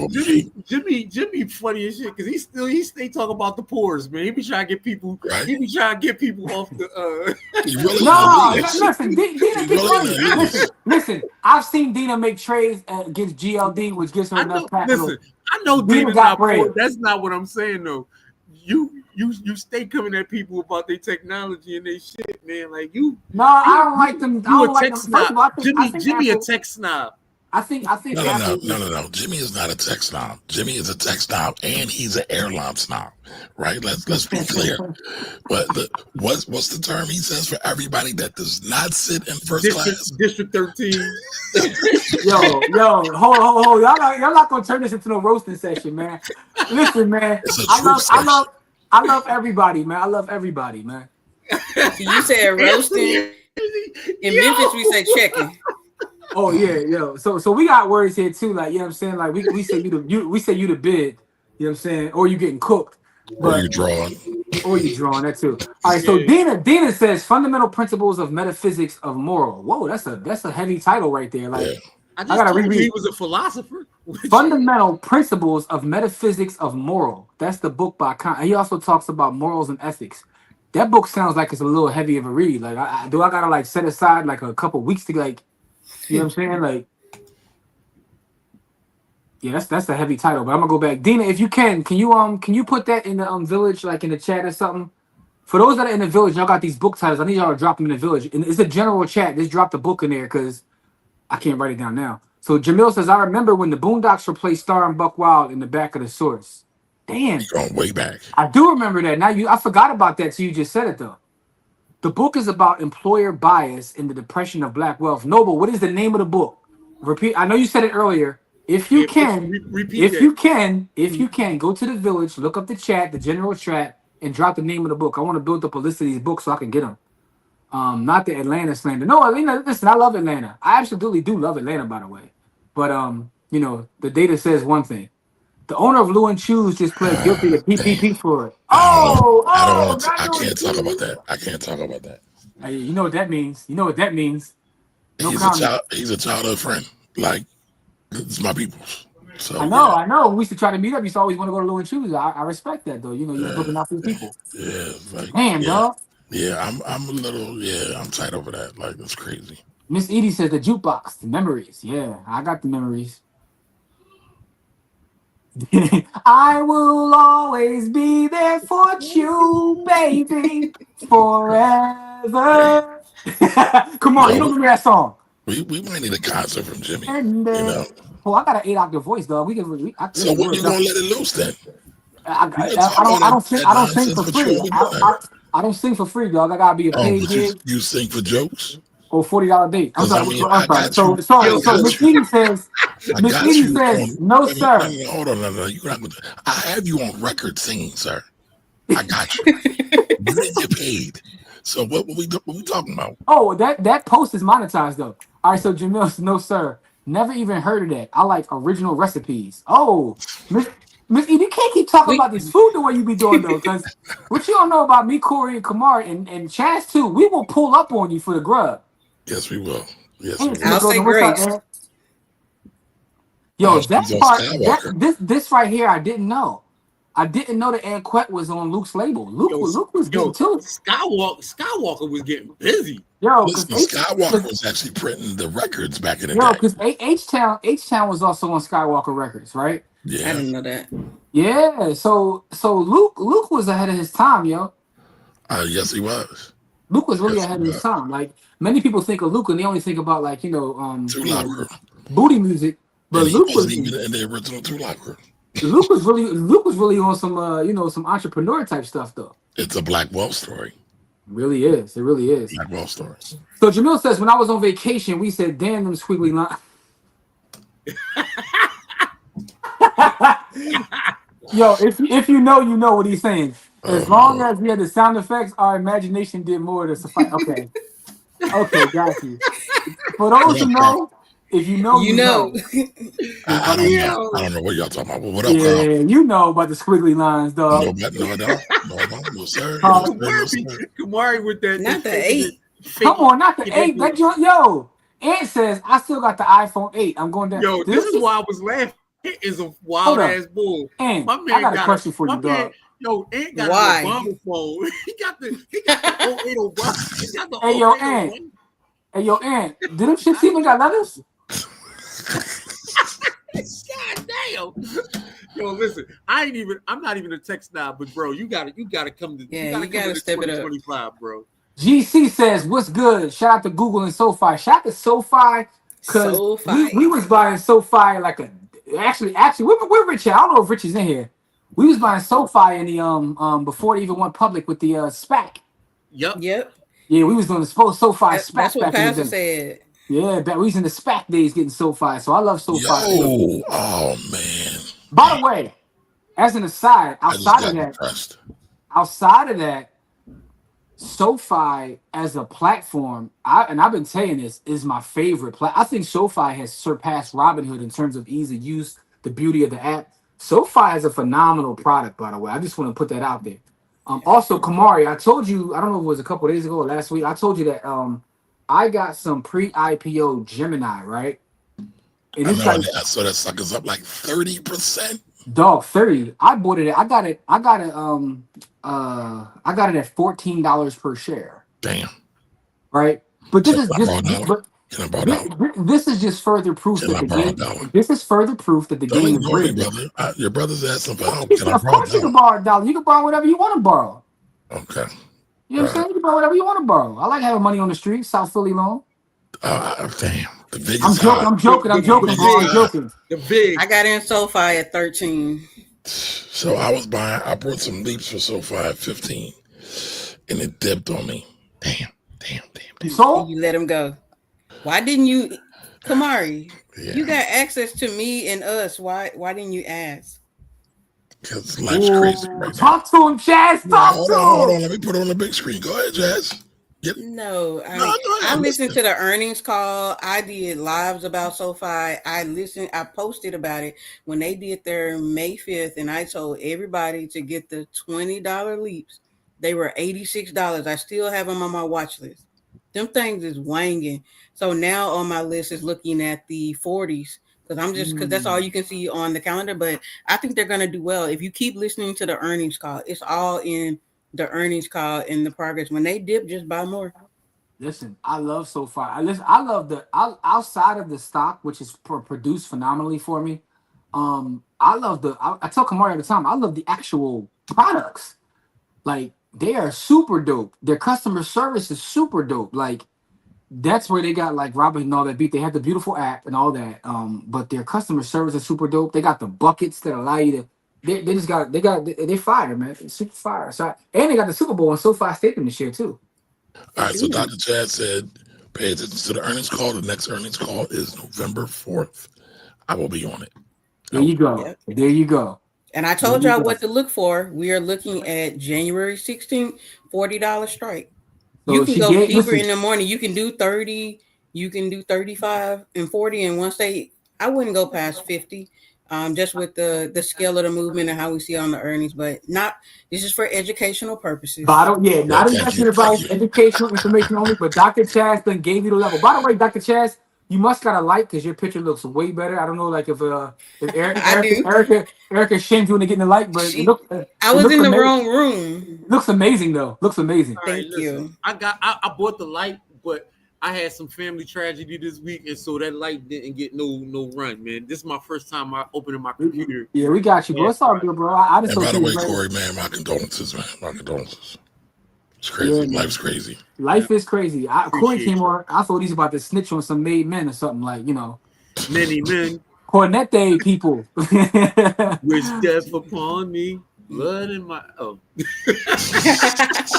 getting all the singing tonight. Well, get back to the comments, but we got some more comments. We got a lot more comments. So hold on. All right, so we still got the 8. Shout out to Google and SoFi. Shout out to Solana. All right, what you got to say about that, Jim? What you got to say about that? Nothing. I don't know what Solana's doing or nothing about it. It's like, so yeah, you know, it's not in my ministry. So you know, listen. If GC made money, GC made money. I'm glad he making money, man. I don't got no hate for nobody making money in no space. Get that chicken, beloved. Okay. All right. So I'm throwing rose petals in front of her steps as she brings out my plate. So am I, bro. Talking about red velvet cornbread. Yes. Miss Edie, we are talking about you, Miss Edie. When are we making the Bronx Edie trip? said she won't do that. Miss Edie, will you do that? I mean, we need it gotta be original. I'm gonna make the Kool-Aid. Y'all gotta have Memphis Kool-Aid. Memphis Kool-Aid. That sounds like a lot of sugar in it. Yeah, sounds like a diabetes special.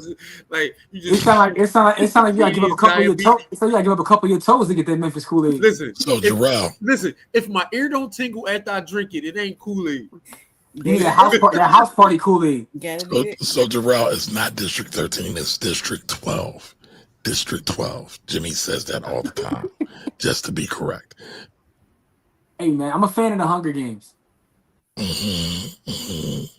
Not advice if you're a single youngin with no children was sitting on 3 to 5K, building their wealth with a secured card. Building their credit. What did I say? Oh, building their credit with a secure card. What should they be looking into to get that 10 to 15 without the markets as they learn? All right, so I would say a skill. Yes, invest in yourself. Figure out how to increase your income, especially if you're that young. If you're that young, listen. The thing about it, and we talked about this last week when we talked about athletes, right? The play that athletes run, the play that most business people run. I was watching an interview with the guy who is the founder of Whole Foods, and the founder of Whole Foods said the secret to building wealth is to work on your skills, figure out something that's going to kick off cash flow, and invest in other people who are building businesses. It's really that simple, right? Yep. So if you work on your specific skills, I'm not sure what the youngin does for a living, but you know, maybe it's getting another cert within his field or going deeper within his field. Pause. Or just getting a cert in a field. So it's funny. Corey, Kamari, and I met with some young bucks. Shout out to my young bucks. A couple weeks ago, and they were asking advice about trading. And one of the young bucks, and you know, I'm not going to put his name or anything out there. He has a business that he's very successful in the medical like real estate medical space. And my advice to him was, yo, do more of that. Forget what you see online and forget what you see about all these traders. You have a legit business that is kicking off a crazy ROI. Go deeper there, pause. So I say that to say that for the younger making the 3 to 5K, I don't know what you do to make that 3 to 5K, but maybe it's, going to school to get more education or getting a cert or whatever it is to improve your income. Because once you improve your income, everything else will take care of itself. You can now invest on things in the side, whether that's just the S&P. You want to build up some sort of savings. You want to do all the things. It's really simple, but it's the discipline and consistency that's difficult.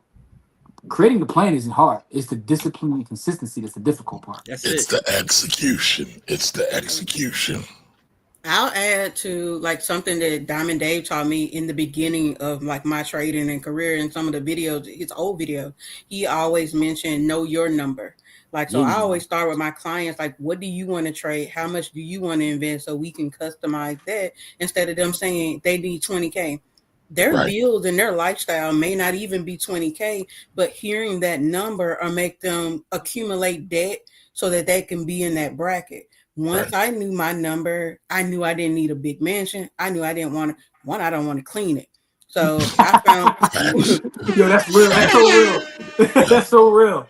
I knew I didn't want a Lambo. I don't have anywhere to drive it to or park it. I stay in Texas. I want a big truck. So once you know what's inside of your bracket, then you build toward that. And like I said, living on half of that income, he can invest in a business. He can learn a skill.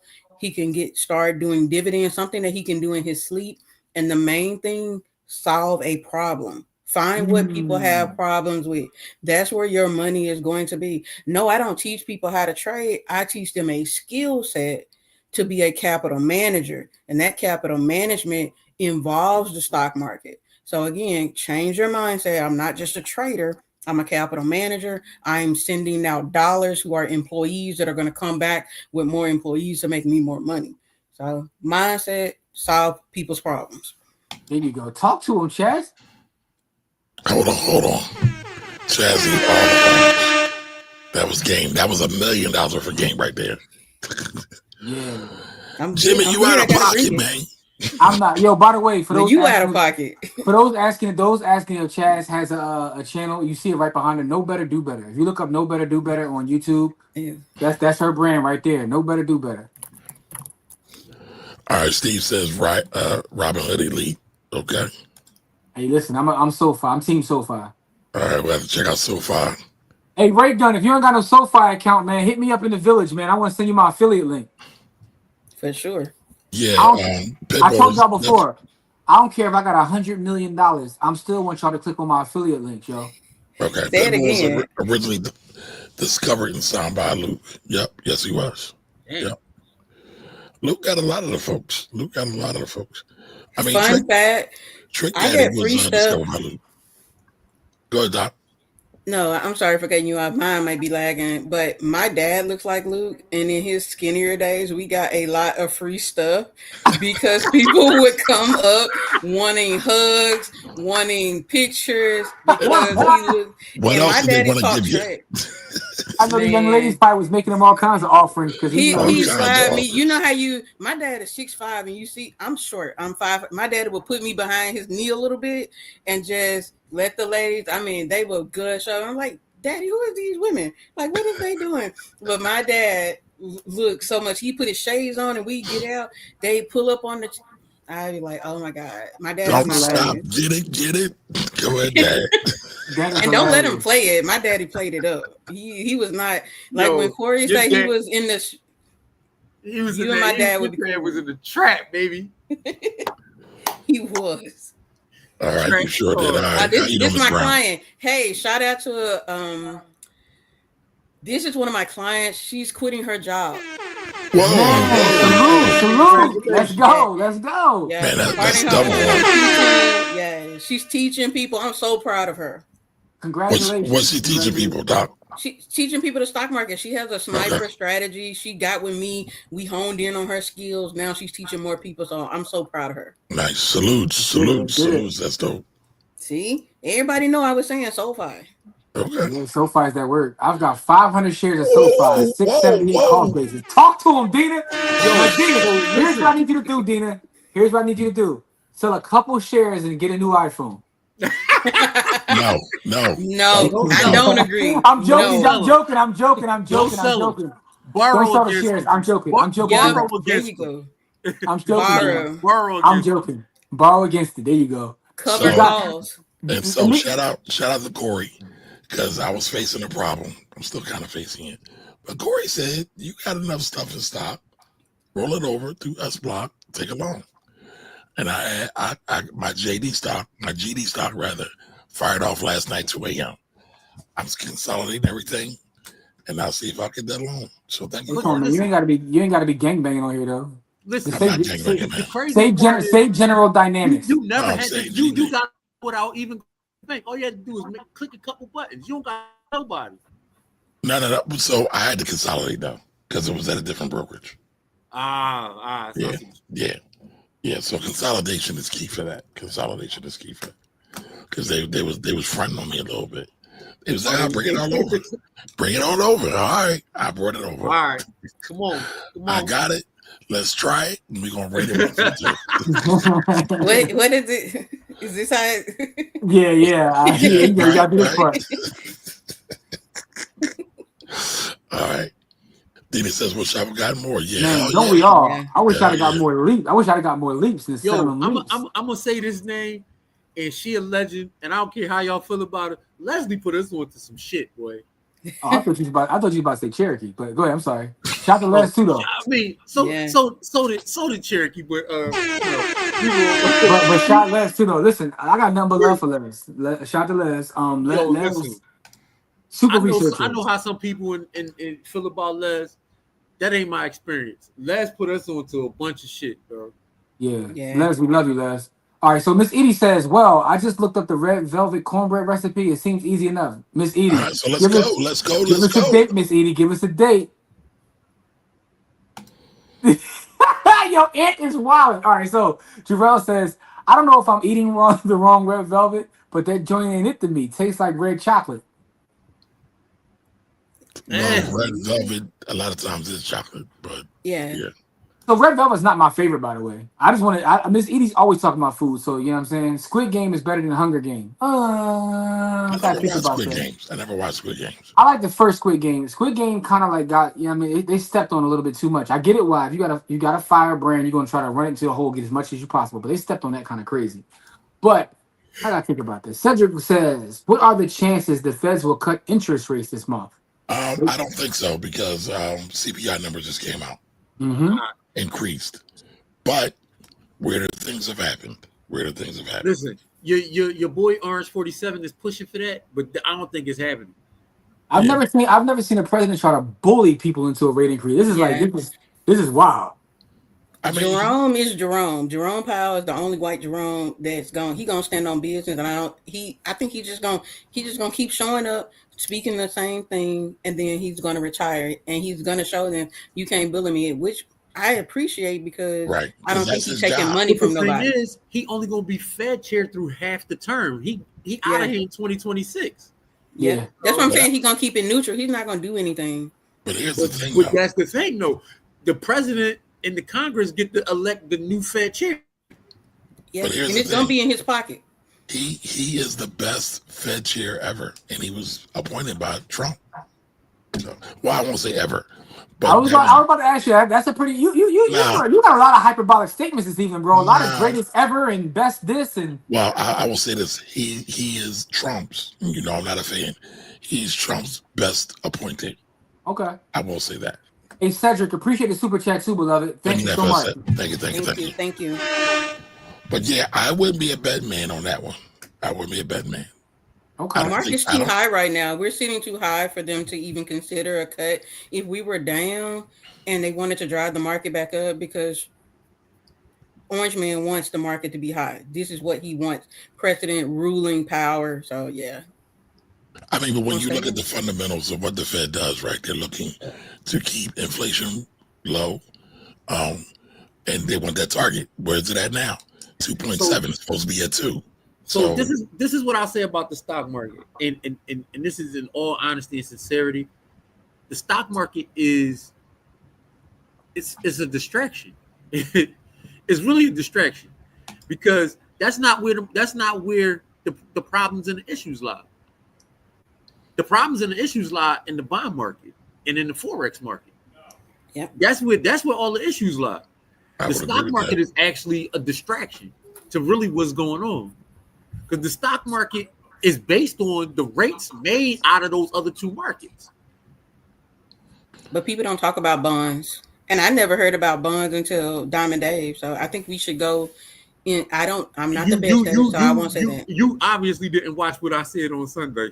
I did not see Sunday, and I'm saying what I haven't seen. We don't. No, I got you. I respect that. Yeah, Me and Kamari, I'll tell you this. Me and Kamari got in a debate earlier on Instagram because Kamari is a lover of junk bonds. You weren't really in a debate. You were just a sideshow watcher. But wow! See yeah, I do love junk bonds, right? Okay. Junk bonds are a great way Mark to Milken. Here we go. Here we go. That's his new nickname, Mark Milken. Yo, man, what's up with y'all? Y'all give me all these nicknames, Rory, Mari, and Mark y'all be out Milken. of pocket, man. But listen, junk bonds are a great way. Like if you find a company that's junk and you think it's got potential, you got to run it. You got to run it. But nobody wants to talk about that. And I wasn't trying to throw shade on Courtney. By the way, shout out to Courtney. Shout out to Assistant, man. Yeah, that's what Jimmy's talking about. So Anthony says Memphis Kool-Aid is fire, but what about that jungle juice? When I lived in Austin, I had a case shipped to me. It kept me from being homesick.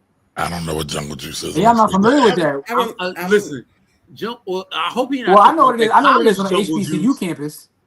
Hey, I'm about to say, I know what jungle juice was on every college campus I used to be on. College campus, jungle juice. I don't know. Are you speaking of that though? Or you have a different jungle juice? Nah, he's talking about the bottle. It's an actual brand, but the no. jungle juice. On a college campus, when you say jungle juice, you gotta be careful because Yeah, you might get a little bit of everything. Yeah, you might wake up in somebody's room like, how I get here? Hanging out with Mr. Cosby. So Jamil says he's a maintenance tech for a luxury property management firm, learning on the job and studying to grab his various certs. I would say focus. Get those certs, dog. Get those certs. Start to put some money into savings, right? You want to build your war chest. I'll be honest though. And avoid debt, yo. I'll be honest though. Like if he's doing that already, it might make sense for him to become a property manager. Maybe not for luxury, but maybe for average everyday people to build up his cash flow. Could be on top of what he's doing. Right, on top of it. Do it on the side. All right, we got that already. Yeah, yes. Know better, do better. Hey, Mecca. Welcome. Mecca, how are you? Mecca, how are you? Thank you. And by the way, I didn't do this. Welcome, Lisa. How are you? Lisa. Don't want to leave nobody out. Dr. Chad Spitting. 2 extra party. Yes, sir. I did. Gotta make sure you grab it, you know what I'm saying? Let me give it. Hit me out. Yep. All right, here we go. Hey, anybody looking for a River account? Holla at me. I got you. I got an affiliate link too, because I got it from Jimmy. Listen, I put a lot of folks on River. People ain't know what River was. I'm like, listen, man, we got to let me put my Acorn. Who don't have Acorn? Because they be running it up too. Let's go. Also, he works security on the side for clubs and gas stations and other commercial properties, and they become available. Listen, he grinding. So he out here hustling. He hustling. Yeah. Yo, so Jamil, salute to you. Like doing the Clips beat on my desk. Yeah, man. Listen, Jamil, salute to you. Listen, keep stacking your paper. Don't spend it on young lady. What is it? Women, wine. No. They say liquor, ladies, and leverage. Stay away from those 3 L's. Liquors, ladies, and leverage. Stack your paper. Was that Munger or was that Buffett? That was Munger. I say he trained some people and start contracts, subbing out people, so he doesn't have to work. He's making the connections already. Hey, Kara. Kara says right. Borrow against it. Don't sell. Welcome. Hey, Kara. Another one of my clients. Salute to Kara. Everybody showing up. That's right. Kamari got growth and development stocks. It makes sense to me now. Hey, listen, you see him up there with that shirt on. Here y'all go, man. Y'all got a lot of jokes, man. His name is Bamari, Ant. I'm not even gonna acknowledge that, man. You're tripping, bro. This thing says Jim gonna get me lined up. That person doesn't know how to bake. A real red velvet cake, real red velvet, only has 1 tablespoon of baking cocoa. Okay, I'm out of the element. All I want to know is, does it taste good? That's what she said. Rari Mari is tough. Joint Yeah, sounds like stop, money. bro. Keep that. Say keep the Rari Mari, man. I got too many nicknames already. All right, so Jungle, the Joy, you didn't answer my question, Joy. Do you have a second page for cooking? All right, so the Joy says Jungle Juice is a branded juice down south, been for decades. It's a fruit juice. Okay. Yeah. It's a fruit juice. But the old version is better than what they got now. Y'all The missed old out. version of everything is better. That's true. All right, River is the truth. River the truth. That's right. Let's get it. All right, thank you for the salutes, ma'am. Let's get it. Buying 50 plus shares of that cornbread. Cornbread. You gonna eat that You cornbread? gonna eat that cornbread? All right. Yes. Let's see. Okay, all the salutes to Rivers. If you had $1,000 right now, someone told you to invest it, where would you put it? I actually hate this question. Everybody I'm loves gonna it. answer though. I'm gonna answer though. Go ahead. Well, Hold on. Let me give you the Summer Jam screen. No, get it off. all right. So That's what she said. I'm gonna take about 250, right? And the 250, the 250 is my trick budget, right? When I say trick, I mean have fun. So I'm not gonna call it trick No, budget. he means trick. No, because Kamari's gonna make a joke about it. My actual account that I have for trick is called doing hood rat shit with your friends. That includes like concerts, dinner, all that kind of stuff. And So I'm put up 250. That 250 is going to this. Here he go. Here he go. All right. So And right. then visit down WCP Lane.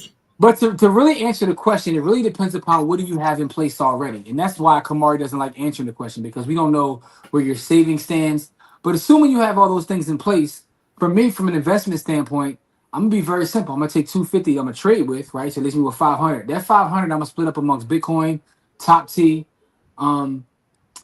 XLRE, and probably like 4 things. No matter of fact, I'm just gonna do those 3 things: Top T, XLRE, and some Bitcoin, whether that's iBit or BTC, either one. 250 to play with, and then 250 to trade with. There you go. That's what I'm gonna do. Assuming everything else is cool. Because if I have debt, if I have credit card debt, I'm gonna put the whole 1,000 to my credit card debt. And I say that because a lot of people get upset when I say this. But if you're paying 24, 25, 30% interest, the likelihood of you making that in the market, like the data says that you're not going to do that. So pay your credit card debt off. That's the fast way to make some money, right? There's people out here who be trading, right? And they get excited because they like, yo, I made 20% of this trade. I made 25% of this trade. I'm the new Buffett. And you sitting around with a bunch of credit card debt paying 30%. And some of y'all got these buy here, pay here car loans, but y'all paying 62%. So to me, it makes sense to get rid of that first. So that's why it depends upon your situation. But go ahead, come on. Or they renting furniture. But yeah. Yo, the rent and furniture game is crazy. Shout out to y'all with them errands bills too, paying 72% of your errands bill. Now I probably will buy more GD. I think I'm gonna buy more GD. Y'all see this ant hear him right here? He banging on wax right now. Listen, man. I don't know where all this hate's coming from, man. Y'all can't stop, man. Can't stop, won't stop. Y'all like Rockefeller Records, man. I would ask, what's his goal first? Like what he wants from it, and then that's how we would diversify it. So I would do 500, and we trade with about 30 or 40%, and then the rest we put in high yield dividends, so that can just sit there and marinate. I wouldn't do S&P 500 right now because it's due for a pullback. To me. And I would go with a growth stock, something that's just a sleeper to everybody else, where you can get in on the floor and kind of let that grow, because everything's sitting hot right now. So you're going to buy at the high and then assume the stock market is a scam, or you got played because of your share value. Your portfolio is going to be red essentially. So you want to be in something growth, trade it, and trade modestly. If you're doing as well as you are with 3 to 5K a month, you only need 10% a day, or about 8% a day, and then keep growing, keep it manageable, and not looking at the 100,000, 100% plays, 3,000. You just need your small percentages and then get out the way. So here's the thing, right? I agree with that. That's great advice. The one thing that I this is why it's hard to answer this question, because time frame still matters, right? Because I buy the S&P 500 every 2 weeks, right?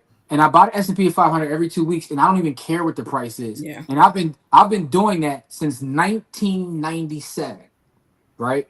Since 1997, I've been buying the S&P 500 every 2 weeks, and I don't care about the price because here's why I don't care about the price. Chad, you're not wrong, Chaz. But if you're buying for 40 years from now, you're never really going to even think about like, you know, what the price was on this 1 week, right? So, but that's why it's hard to answer that question because that's what you say. But Gold. wait a minute. He said invest. He did not say trade. He said invest. So, I mean, unless he doesn't understand the difference between investing and trading, I think you got to break that down. There is. I mean, there's a difference, and that's that. By the way, how you find it out is going to join the village. There's a whole thing about investing versus trading in the village. By the way, so go to the village by going to blackwealthrebels.com. Also, you might just want to take like 500, right, and put it on the fight on Saturday. I'm joking. Who's fighting on Saturday, by the way? I'm joking. I thought there was a real fight. Crawford and Canelo, man. It's the biggest fight of the year, dog. Now, I just saw Tyson and Mayweather going to do an exhibition. I don't care about that. We talking about pugilism. We're not talking about actual fighters. We're talking about real pugilism here. I would invite y'all over, but the problem me invite y'all over for a fight to watch the fight though is you're from District 12. That's the problem. We don't want to cut that out, bro. Y'all both have been there. Cut that out. Stop that. The reason is because I be falling asleep on fight, bro. I'm old and washed, right? They be putting the preliminary fights. By the time the main fight start, I'm going already. All right, so Steve said he would buy strippers. Hey, I mean, listen, man. That's, you know, that's the answer to the night. That's the answer to the night. That might help your clarity. That's not a bad. that might help your clarity. Like, you know, listen, bro. We listen. We don't judge. In moderation. That's right. Everything in moderation. Whoa. Roy Martin is the real Tony Yayo. Explain. All right, so who's 50 Cent? Who's 50? Oh, man. All right. Listen, but I will say this. I think there's actually value to Tony Yayo. I think there's actually value to Memphis Bleak. I think there's actually value to number twos who actually know that they're number two. No, I do think there's value to that, right? Because, I mean, and I'm pretty sure you saw the clip that went viral from, he was on Club Shay Shay. And he said 50 could diss me tomorrow, and I ain't going to say nothing. He was like, because 50 turned the lights on. He was like, 50 made him a millionaire. He was like, so there's nothing I can ever say. So it's like, that's why he's extremely loyal to the dude. Like, there's something about loyalty in general, right? It's the reason why we love the locks, right? It's because loyalty is rare. Okay, which so is sad. If you had to pick, because I heard you say Spliff Star. Shout out to Spliff. Tony Yayo, Spliff Star, Memphis Bleak. Who's the greatest? Memphis Bleak don't even come into the equation. Like, are you serious? He ain't no real number two. Come on, dog. I don't even look at him as being a number two. Because once Beans got there, he forgot about Memphis Bleak. Bleak's words, not mine. He shuffled the deck. Bleak's words, not mine. Like 6 times, bro. Come on, man. So, but I think there's levels. Spliff Star is a true number two. Like, they're like a team. Like, it's a thing. And the same thing with Tony Yayo. So, not really though, because Tony's project got shelved a couple times too. Even though I think he was like the first one to come out, but after that he got lost in the sauce a little bit. Yeah, but there's a difference though. Like Spliff Star doesn't even release projects no more. He was a rapper. He's just literally a hype man. He's just a hype man. He's literally his number two, his ace spoon coon. Anyway, I say all that to say, there, to your point though, your original point about having a team and knowing your role on a team. You know, if you read the 48 Laws of Power, sometimes it's best not to be the guy anyway, because being the guy comes with a lot of other things that being the number two or whatever doesn't. You know, and you still get to enjoy the fruits of that labor. And by the way, number twos usually last longer than number ones. That's what she said. Oh, here we go. Here we go. Kamari with the potty talk. All right, Ray Gunn said he's buying Bitcoin. I ain't mad at you, Ray. Yeah. Ray, all right. Steve, I'm leaving there with something famous Denzel quote. By the way, anybody watch the new Denzel Spike Lee movie? I listen. My mother told me. My mother told me if you don't have nothing good to say, don't say nothing at all. Okay, I love the movie. I know you did, but you're not being honest either. I am being honest. I loved it. You're not being honest, bro. We got the two greatest on the screen. It's a Black Wealth story. I don't know how Spike We Lee got fumbled having Jeffrey Wright and he got Denzel. Jeffrey. No, he got Jeffrey and his son.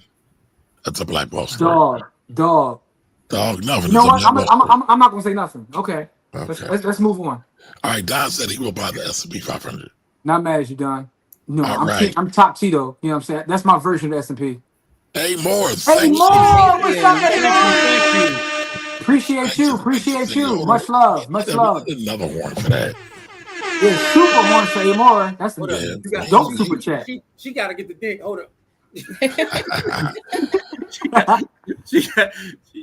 Appreciate you as well, Amore. Thank you. All right, Jimmy got $250 for the Nate budget confirmed.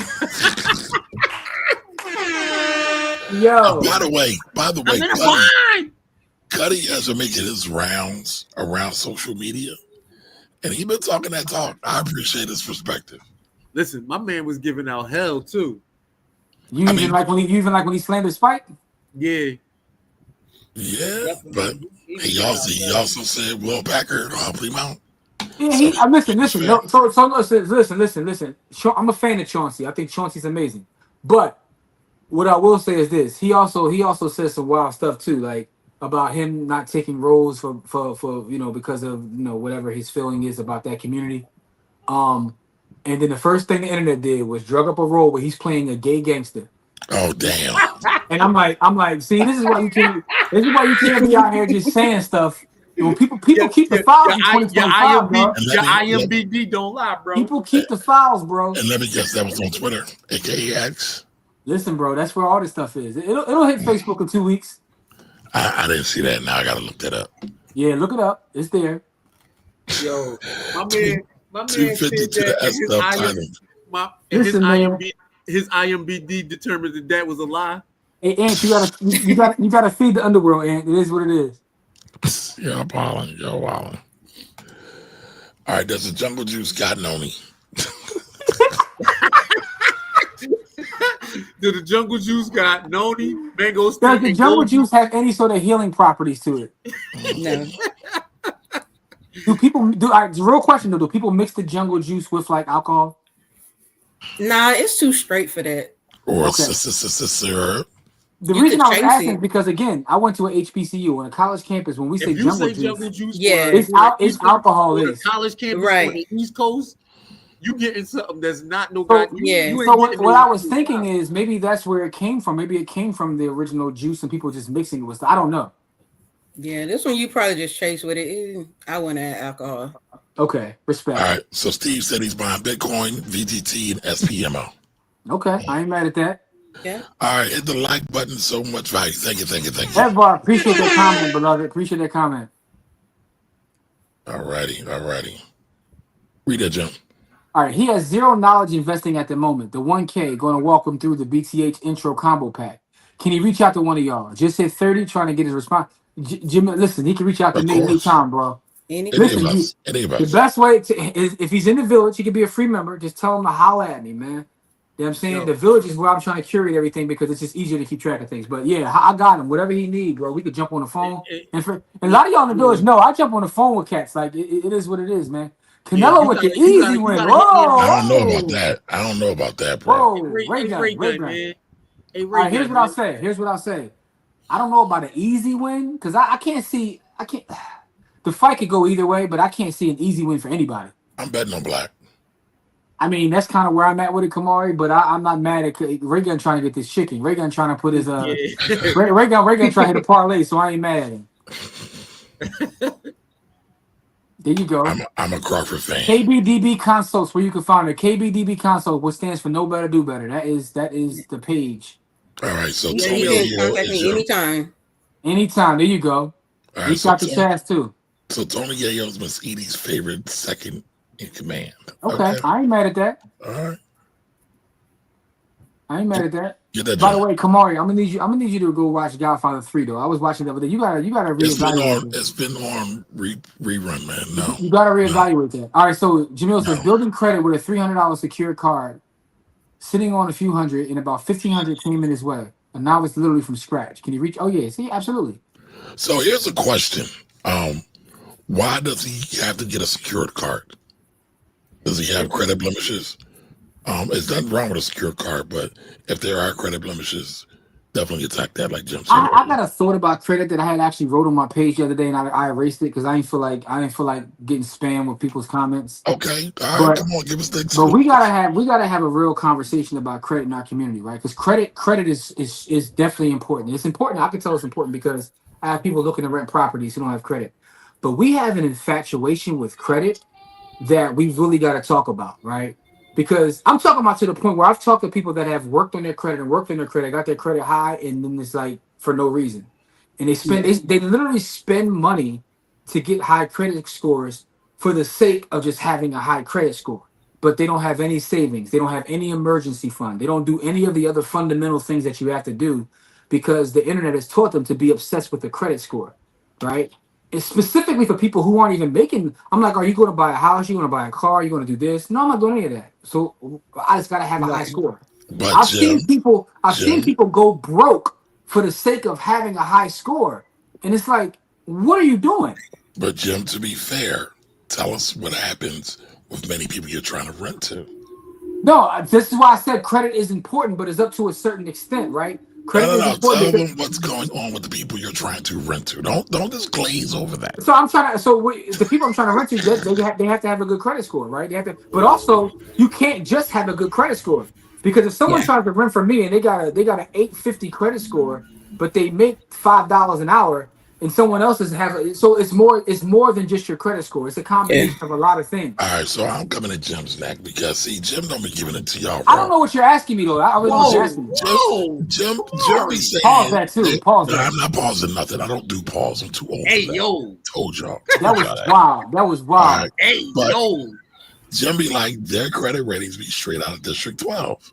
Right? No, listen, I've had people apply, and I'm like, first of all, the fact that you have the audacity to apply with a 362 credit score, I don't even know why you think that you should be applying.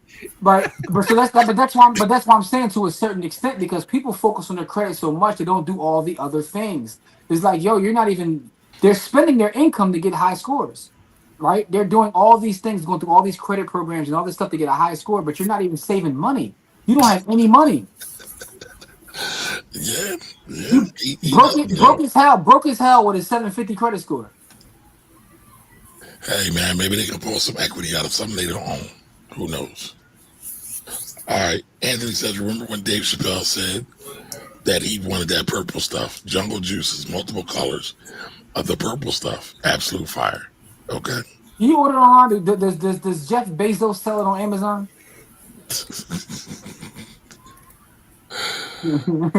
Yo, I got that. That's a double entendre. Don't even ask. You pull that back up. Did you get that quote? Did you get that comment, Kamari? Yep, you don't even know. I got you. Yeah. That's a little Rick Ross. That's a little Rick Ross slander right there. No. That's why he lost a couple of deals. I think he lost a Reebok deal. No one in the studio told him that, yo, you can't say this. I mean, a lot of them have sus lyrics. And here's the problem. But that was fairly recent. We can always go back and get sus lyrics from the past. But What I'm saying is during the Me Too movement. No, I think it was right before. I think Me Too hit like right after that. Probably because of that lyric. He the one who kicked that shit off. All right, Simon says the Jungle Juice said, I know will have you stop in the yard, throwing blows, and smashing on something. Yeah. Something. Oh, wow. Viva La Mexico. Okay. I ain't mad. Hey, Reagan, listen. You gotta do what you gotta do, bro. Get your paper, Brody. Hit that parlay, beloved. Hit that parlay. I think Crawford gonna be smoking on that Canelo pack. I'm just saying. Yo, shout to Netflix too, because I want to see if Netflix can hold up, because you can watch the fight for free. Well, not free if you have a subscription, but I want to see how that holds up. Because sometimes these services be trying to like do too much, so we gonna see. But maybe I should have bought some Netflix swings real fast today, because if they actually can do it and do it very well, you'll see their stock price. They stock gonna go. Yeah, because people are emotional like that. People are emotional like that. All right, so Dr. Chaz just said credit score is less important than credit profile. There you go, and that's kind of what I was. See how Dr. Chaz said what I was trying to say in like two. You waiting on that, Doc? Yeah, because again, we run these credit plays and hacks, and we've seen all those other names getting in trouble for the things that they're doing. But it's all about the profile. What do you have debt in? What are you carrying? What is your mix? Have you shown to be? Do you pay back on your bills? Do you have the appropriate income? So it's not just about the credit score; it's about credit education. And again, we are in the finance community, so we got to educate people on not just getting a particular score, but it's building their profile properly, understanding inquiries, understanding inquiry. I can't think of all five of them now, but Well, your debt your to income, revolving debt. revolving credit, And so the different avenues, what builds it up. So, one-time payments, lengthy credit history.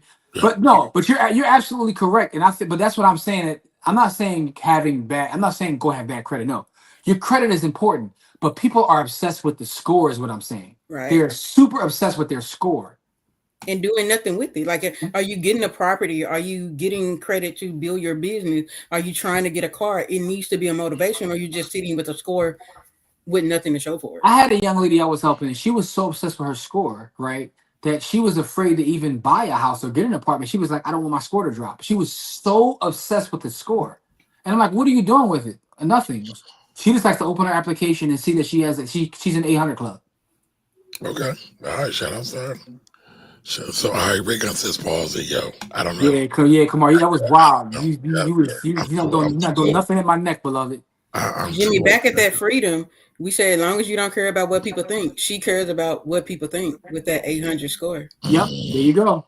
All right. So Jarrell says, please do credit talk. I know I need that drink. All right. So Jarrell, I got a great talk with Marquia, our cousin, the money plug on credit. I'll upload it into the village, but it's on my YouTube. But I'll put it in the village or something. Oh, you put it on. Oh, you talking about? I was like, we did a new Joan Mark here too. That used. I don't know what you're doing with that content. No, it's coming. It's coming soon.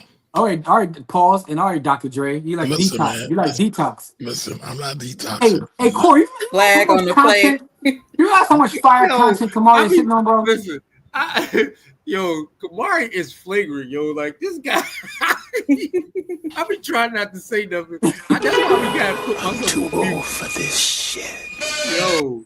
I told you. I just be like, hey, yo. I'm noticing something now, because Jimmy said some sus stuff early on. No, it wasn't sus though.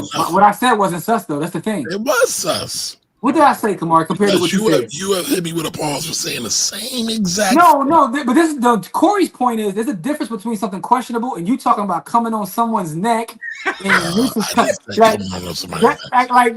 see what I'm saying? Like there's and that's what Corey's saying. What Corey's saying is the stuff you be saying is super flagrant. It's not flagrant. Where's the white flag? I gotta get the Joe and Jada flag in this joint, man. Nah, where's listen, if I want to eat glizzies like Fat Joe, See what I mean? Enough. See what I mean? Not to eat the glizzy. Ain't no pause. You just I'm not doing no pause for that, man. I'm not doing no pause. Yeah, now see, Dr. Chance, I thought you was all right. I'm not even going to repeat it. No, I wouldn't even repeat that. Kamari been hanging with Hong Kong Mongolian. But listen, though. Oh, man. There was a lot of shit that is here today that wasn't around. Well, explain that to me. Why you felt? Well, I don't know what you're doing right now, Kamari. I hear Joe and Jacob, but I see Danny Glover, so I don't know what you're doing. Do a because I'm in the studio one day, right? First of all, I'm hearing pause all day. Like I'm just talking. I'm like, yo, man, it's a pause. I'm in there like one verse. I'm in there. I'm like, yo, nigga. What I want to say, I think it was a track with Nas, something like that. One of them joints. And I'm like, yo, I had to blow. I'm like, but it was like, we met back in days when you blew, nigga. It was like, yo, you know what I'm saying? Yeah. Are you blowing? Yeah. Now it was pause. And it's like engineer, like, yo, and he young though. Yeah. So it's like he pausing me down. But I'm like, yo, you taking me out of my element. Yeah. But I know what the fuck I mean, bro. Yeah. You know what I mean? You know too. Yeah, exactly. So it's like, why? So, we did a skit on it. Did a skit on that, right? Because I wanted to bring that up. You know what I mean? So it's like, yo, had my man, Mr. Commodore, come in and we went to work on it though. You know what I mean? He a funny nigga though. Yeah, he funny though. Like, you had mad pauses. Yeah. You did this. You said you whatever he said.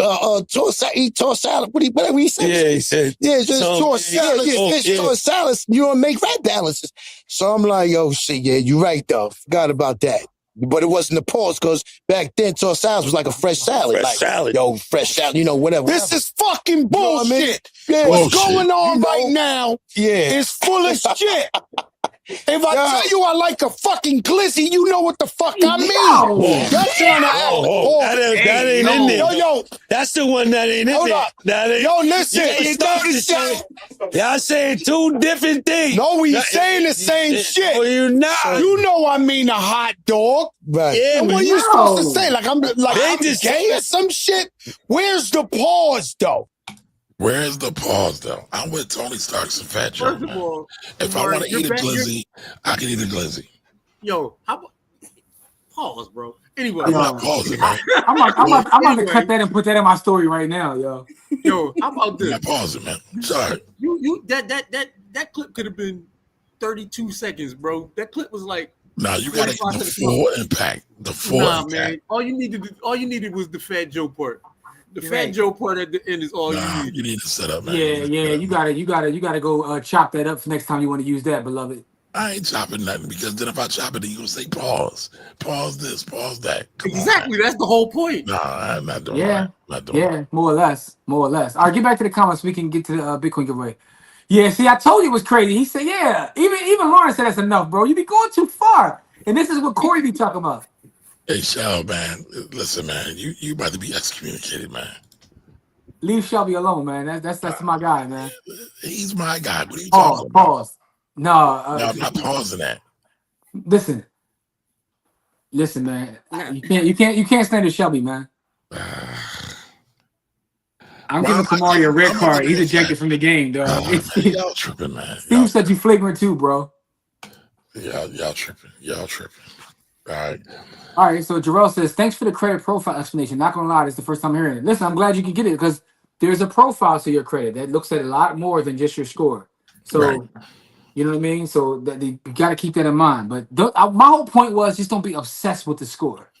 Right. It matters. I was just telling Jim the other day, I wish I would have spent more time on my credit. Mm-hmm. I mean, listen, and by the way, I'm someone who protects his credit like it's going out of style. Like I've been there. I went to college. I got the credit cards and went crazy, but I built my credit score back up.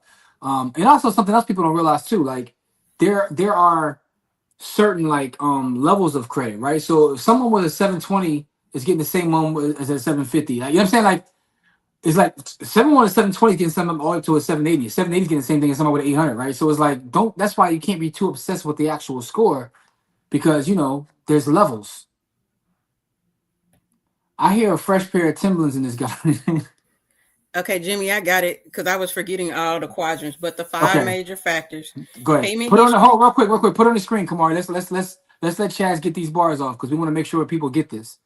So your five major factors that impact your score: payment history, credit utilization, credit age, credit diversity, and credit inquiries. So just to explain some of that with the credit age, is like if you've opened up different credit cards, they average that in your utilization, how much do you spend on your credit cards, payment history, have you had any missed payment, inquiries, if you're out here being thirsty, just applying for card after card after card, and credit diversity, if you have like a car note, a mortgage, different things like that. There we go. There we have it. There you go. Because right or wrong, credit is how people look at how responsible you are, right? So I know some people say that's wrong. You can't judge someone's responsibility, but that's what people have to judge responsibility. Is do you pay your bills? You know what I'm saying? XLK and XLM. You're talking about on the stock market because those are also cryptos. So XLM is materials, right? So yeah, and XLK is tech. But that's if you're speaking of that, or are you speaking of the crypto, right? So because those are also cryptocurrencies. But I'm pretty sure you're talking about the stock because you know better than to ask me about some XL anything on crypto. Appreciate you too, Chicken. Absolutely. Miss Phoenix. Here we are in the building. Oh, XVM and XLM. How do I buy? Or how do I buy them? So again, I'm assuming that you're speaking on the stock market, right? So you can go to SoFi and look those up. And if you need a SoFi link, pause. He's talking about the crypto. Oh, he's talking about the crypto. Oh, so don't buy them. It's You know how buy you them. buy those? You take the money. We're not gonna tell you. You take the money and go buy Bitcoin. You send it to me first. Yeah. You take your money and you send it to me. All right, so you want to know what they are? Buy. What they are, they're shit coins that are trying to do nothing but get your capital, and they're telling you stories and narratives that'll never come to play. So that's what they are. Ooh, Jimmy doesn't like crypto. No, Bitcoin only. Bitcoin only. All right. All right, Anthony says, yo, even Fat Joe was talking about hot dogs. He really wants glizzies. Right. Lord. Y'all a mess. Y'all are a mess. No, don't. Okay. Yance, don't buy it is what I'll say. Yance, I've never led you wrong, Yance. Never led you wrong. All right, Mrs. Phoenix, thank you. Phoenix! Salute. From Toledo, Ohio. Getting it in Ohio. You are much appreciated. All right, as Simone says, right, I wouldn't recommend buying crypto. All right. Here we go. By the way, welcome. I think this is the first time I'm seeing you, Simone. You mean today? I'm about to say she here all the time. What you mean? No, I'm talking about today, man. You know just make it short. Just always. You always trying to do something on the slide, man. Gotta watch this guy, man. No, I'm just making sure. A fresh glizzy is untamed behavior. Like, who raised you? Tired of y'all. New Robin with another $2 super chat. Thank you. Salute, New Robin. I always put a freeze on my credit. Listen. There you go. Until you need it. When you need it. But outside of that, like, we gotta stop being obsessed with that stuff, man. All right, open meme hype is AMC part 2. Okay, we shall see. Funny thing about that, right, is every week I'm online, like, this is the next AMC, and it's like the thing that made AMC so special is in the beginning of it, there wasn't people online saying that AMC is like the wave, right? And then it became the thing and people started talking about it. But now that that's happened, people are using that as to get basically liquidity from folks. Right. Yeah. All right, Simone says, LOL, I'm at that job working, but I love to hear y'all all speaking. Thank you. We appreciate you. Jimmy, you know what AMC reminds me of? What's that? AMC is the kid in school that always made C's and they got 1A and everybody's cheering and they're following it. They just made 1A, like one, not many, just one in one subject on one test. Yeah. And now it's just like, wow. No. That's hilarious. You gotta salute the work.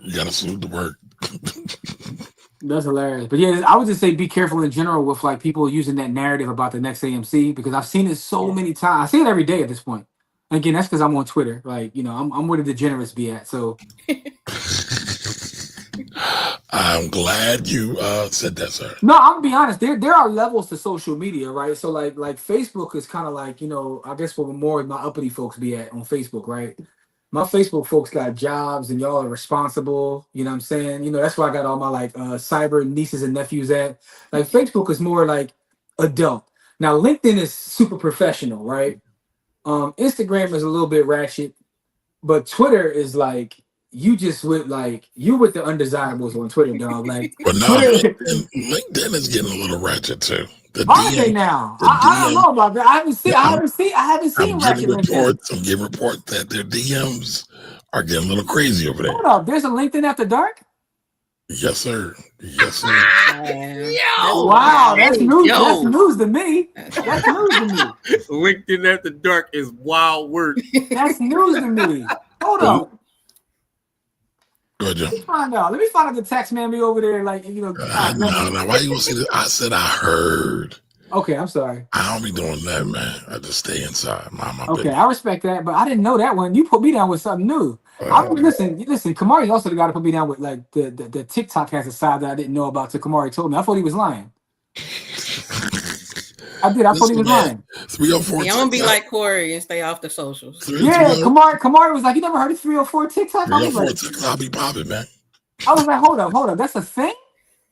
Yes, it is. I It's a knew thing I knew thing. TikTok was out of control when It's a I thing. when It's a thing. I'm gonna tell you when I knew TikTok was out of control. When I stumbled across Child Rebel Soldier TikTok, that's when I knew it was out of control. Oh wow. Right? Oh wow. Because it was children and they were literally at war, right? And but they was on TikTok and they was laughing and dancing and then like letting off rockets. But Wow. I'm like, hold up, this is real life. This isn't like. First of all, the news is not even telling me that there is a war over here, right? So it's the news doesn't even report there is a war. But I'm Well, watching the live. news I'm is watching trash. live footage. The I'm news watching is live footage. trash. Yeah, I'm watching live footage of child rebel soldiers like letting the machine guns go. I'm talking about y'all. They literally in the jungle fighting, shooting guns, throwing grenades, and they're on TikTok. Yep. That's when I knew it was out of control. All right. So as we get ready to get to our Bitcoin giveaway, we need a hashtag, y'all. Y'all been What's the hashtag for this What's the evening, hashtag? y'all? We about to do our Now, giveaway. What's the hashtag for this now, evening? as we get ready to give our hashtag for the evening, throw them in the chat. But I want y'all to check this out while everybody puts their hashtag in the comment section. Everybody, listen, Saturday school is here. Starting October 4th, we have a new project we're working on in the community. So you guys, already familiar with the camp. The camp was a smashing success in 2025. So what we're doing now is keep the work going. We're trying to start a Saturday school.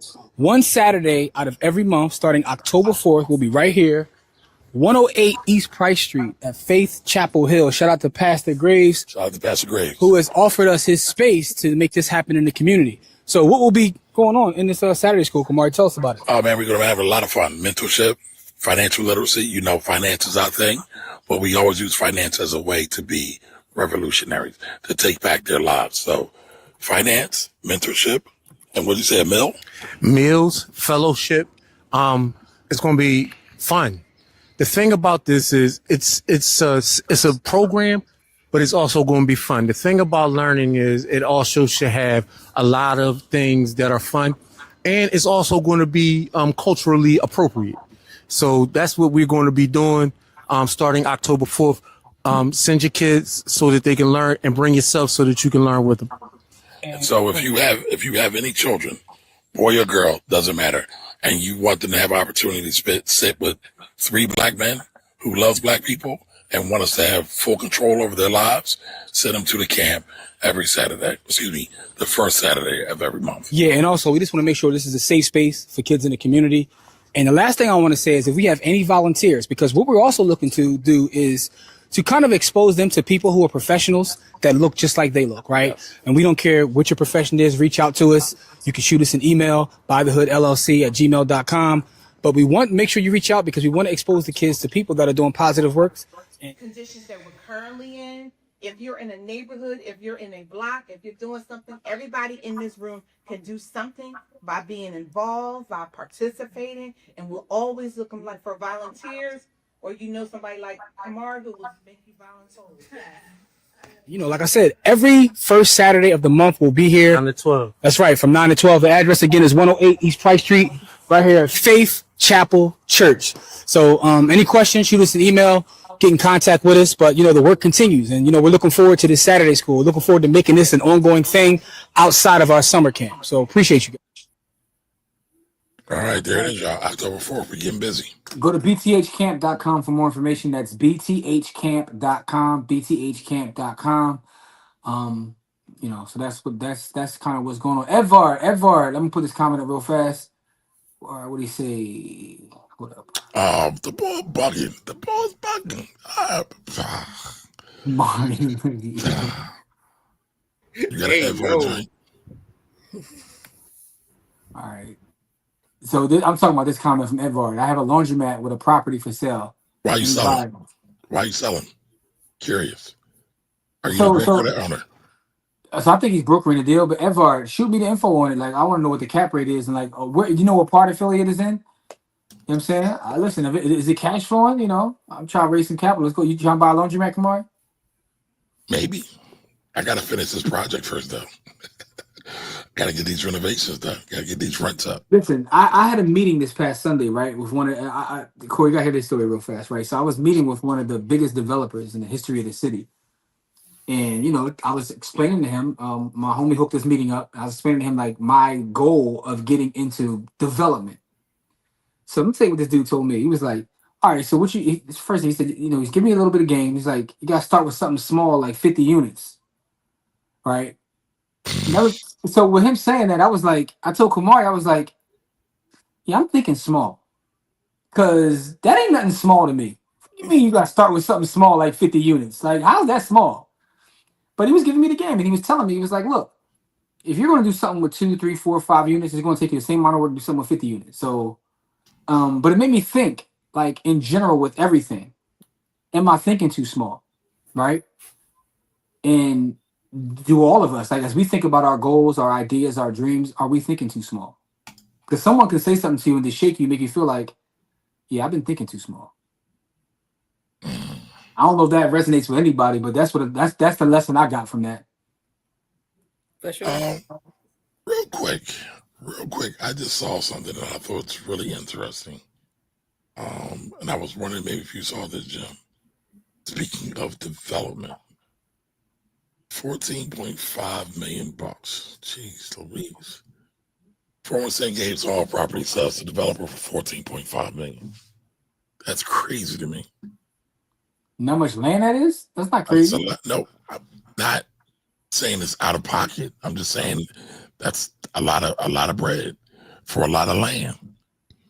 Prime locations, right off 422. Yes. So development could be really good. Listen, man. That's the goal. That's the dream right there. Edvard though, but if I can buy a couple laundromats on the way though, let's get to the. You know what I'm saying? That's a cash business. You know what I'm saying? Yo, all right. So Lawrence says that's the business with the highest rate of success. It's like a 95% success rate. All right. So Lawrence and Kamari put me down with something that I just had no clue about. Man. I'm just telling you, it's yeah. Everything gets messed up, man. Sheesh. They got buns on LinkedIn now. This is crazy. Yo, the resume come with pictures of the tatas. Like, what's going on, yo? Yo, Don Johnson's wild for that. Don said, peace. He getting out of here. He had over the LinkedIn after dark. Yo, I know the dates over there. Now 40 on LinkedIn. They probably 400. All right, if you want to knock something nice with paper, and if you want to knock something nice with paper, Insurance and Assets, LinkedIn is a new MLM dating scene. Wow. Yeah, you never heard of 304 TikTok? Well, you heard it here first. Yeah, I ain't gonna lie. Kamari put me down with that, and Kamari put me down with the LinkedIn. I know LinkedIn was going crazy like that, yo. Listen, I'm not proud of any of this. Listen, Jarrell said, "What you gonna do to get this interview?" I mean, that is a real thing. Let's not act like it's not. Oh, but online though, on LinkedIn though, everywhere. So gotta check out some of those HR specialists. LinkedIn 304 is the hashtag. Shelby, you ain't shit. Just hashtag Kamari the Glizzy Eater. Hey yo. Hashtag Wealth Ayo. All right. So what other hashtags y'all got? I saw a couple of them there. Yeah, I know. I saw a couple. Thank you, Doc. He's wild. Edvard, send us the info. Hashtag 5%. Could be hashtag 5% nation too. But yeah. Yeah. What's today's mathematics, Jamil? Yo. Oh, Lord. Hashtag LinkedIn. Y'all bugging. All right, I like that. I like that. Hashtag BH. I like that. BTH Camp. Damn, Kamari, you got the jumbo juice over there? I corrected myself, sir. You got that jumbo juice. You got that jumbo juice over there. Relax. Hashtag jungle juice. That's a hashtag for this evening. Hashtag jungle juice. Don says it definitely resonates with me. We know Don. That's that Grant Cardone thinking. Hella doors in one space. Think big. Lord have mercy. I'm trying to get that Ghost and Tawny Laundrymat money on the way to Club Truth Bread. I just want to stand above the club like James St. Patrick and look down on all my work. I mean, imagine if Tasha and Tommy could have just stayed in pocket. Truth could have popped off, man. Sometimes you gotta go back and watch season 1 of Power just to kind of appreciate that James St. Patrick had it all together and then his friends and family ruined it, yo. Yep. His wife really ruined it. But, nobody want to talk about that. Yo, but telling your wife that you just lost the love of your life, right, and still is one of the craziest things in the history of TV. But that was afterwards. That was but after. but it's still one of the craziest that's things. nothing that you should ever tell your wife. Right, man. I think a wife should never tell her husband, "I just want you to be a drug dealer." That's it. Oh, everybody's toxic. The whole show is toxic. Yeah. Is the Bitcoin class still tomorrow? Noble. So no, but I'm gonna explain to you why. Because we really haven't done anything in terms of what we wanted to do in getting folks to get to the class. So I'm gonna ask Kamari on the air, by the way. I'm gonna ask you on the air just so y'all can hold him accountable. Kamari, get ready. Here's what I need. Here's what I need to make the Bitcoin class happen. I need you to create a flyer for this said class. Right? I don't have time. I can't do that. I got a deadline on Monday. It doesn't have to be. I'm not asking you to do it today, beloved. Listen, do it Tuesday. You are I want to have it. I want to have it. You're adding more to my list. You're giving me anxiety. You're about to make this a mental health class. No, sir. No, sir. No, sir. I'm pushing back. There's boundaries, sir. All right. So here's what I'm gonna do. Right. So to let you know about the Bitcoin class, I'm going to set the date. Right. And I'm gonna get the flyer made because we got to get a flyer made for this because I also want to have other folks come and join the village to be a part of this. Right. I don't want it to be no small painting anything because I put a lot of time and energy into putting this together. So I'm going to hire someone on Fiverr to put the flyer together for me. Unless somebody wants to volunteer that's watching and want to make the flyer for me for the Bitcoin class. You know. Hashtag red velvet cornbread. I'm not mad at that one either. Yeah. And by the way, you notice how Miss Edie never answered the fact that when she gonna cook for us either though. Make 304s great again. I don't know. Chad said make crackhead. Like she's no. What was that show? The golden era of crackheads. Golden era crackheads. So Jamil says LinkedIn is greater than IG nurses, mortgage reps, executive. I don't know. IG nurses, dog. Never mind. Go ahead. I'm sorry. Go ahead. Keep moving. All right. There we go. 21,548 sats are what we're getting ready to give away. Pushing back. Y'all too much. I can't take that. That wasn't us. See, we let that one. We let that. I let it rock. I let it rock. Hey, it wasn't that too rock. When you're super egregious when we say something, because you be super egregious. I'm not super egregious. You are. Just call me Ghostface or Fat Joe. Pure malarkey. I don't know what y'all eat. The red velvet cornbread. Food. My favorite is probably Italian soul food. What else? A little Mexican. You know what I'm saying? What's your best dish though, Ms. Edie? What is your favorite thing that you can make? Oh. All right, Jamil with the answer. Today's mathematics. Oh, we don't eat swine. I'm cool. Fried green tomatoes. There you go. Okra, neck bones, spaghetti. Neck bones. There you go. Today's mathematics is knowledge, wisdom about understanding. Understanding is the best part of what you observed and experienced. All right, so Jamil got his math together. You know what I mean? Quote the cipher. All right, so let's keep it moving. 304 TikTok is the best. So you got him over there. Now you done messed up. Well, technically, I don't have him nowhere. You brought it up, not me. Who you told me about it? You done messed up. That was weeks ago. Yancey's algorithms is now in the mud. You ruined his whole algorithm. Bro. Yance went from investing content to 304 content. Now, Yance, when you find the 304s who do invest, because that's a thing too. Listen, our cipher is complete 360 degrees. We evolved. They invest the 304 money. 360 degrees. I just saw green tomatoes on Saturday. Yep. Corey, do you know where we can get green tomatoes? I can't find them here. You would have to ask my wife because she know where everything at. Like, okay. She know where everything. Her family probably got some. I probably just need to go over there. Yep. Her uncle probably got some on that giant ass 10-acre plot of land he got. All right. So what's the hashtag, y'all? We got 5%. We got a couple other good ones too. I like BTH Camp. BTH Camp.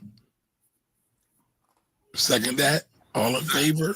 Do we say aye? I mean, I'm always in favor of that, but make 304s great again. I was gonna say crackheads, but I was like, it ain't right. Crackhead golden era. Yeah, I mean, BTH Camp works, man. I also like cornbread. The hashtag is I just like cornbread BTH Camp. altogether. I like red velvet cornbread, man. But we go BTH Camp. That's fine. Red velvet cornbread is also high on the list. Yeah, red velvet cornbread. I ain't going. Yep, I like it. If she make red velvet cornbread, I'm gonna be sitting on her stoop like this. May I have another? Please, All sir, right, can the I have some more? hashtag is hashtag BTH Camp. Thank you for that, Jamil.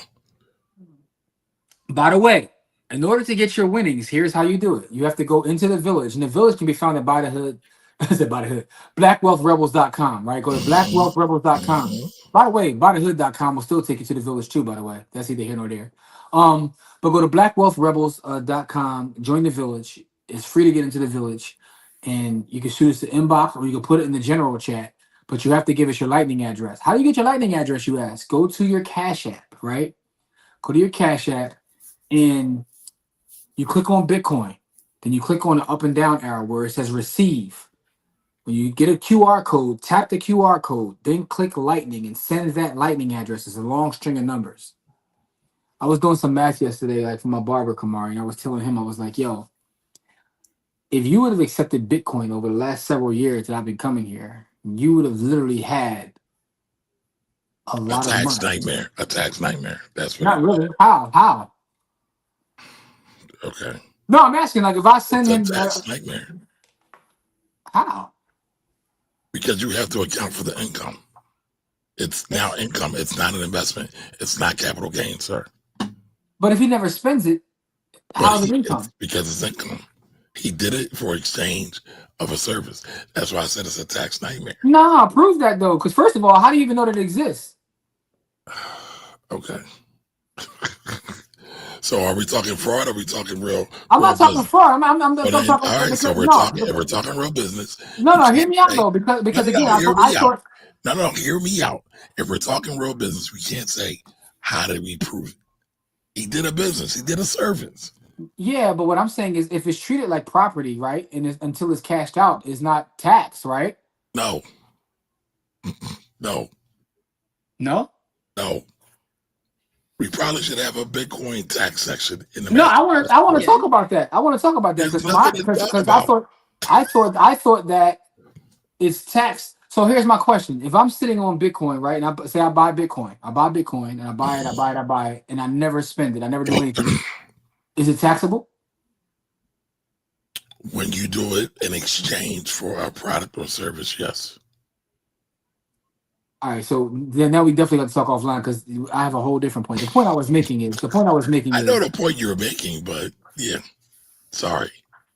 No, because you try to step on my point with your nonsense. It's not nonsense. I'm sorry. Because my thing is, it's kind of like what the allegedly what the escorts do, where they say we're exchanging for time. It's not for. Never mind. Never mind. Lord have mercy. You give me 40 flowers for my time. It's not for anything else, right? So it's like. So the question is. So listen. I hear you. Okay. I don't do no fraud though. I'm going to give it. Neither do I. Listen, I believe in paying my taxes. Holyfield, I'm going to give it to you where you don't get in trouble. Oh. Yeah, listen, you brought it up. I want to make it clear beyond a shadow of a doubt.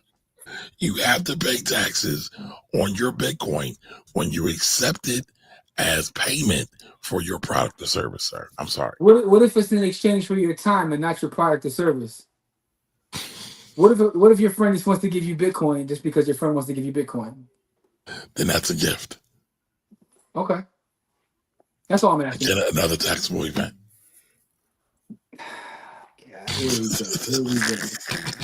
Here we go.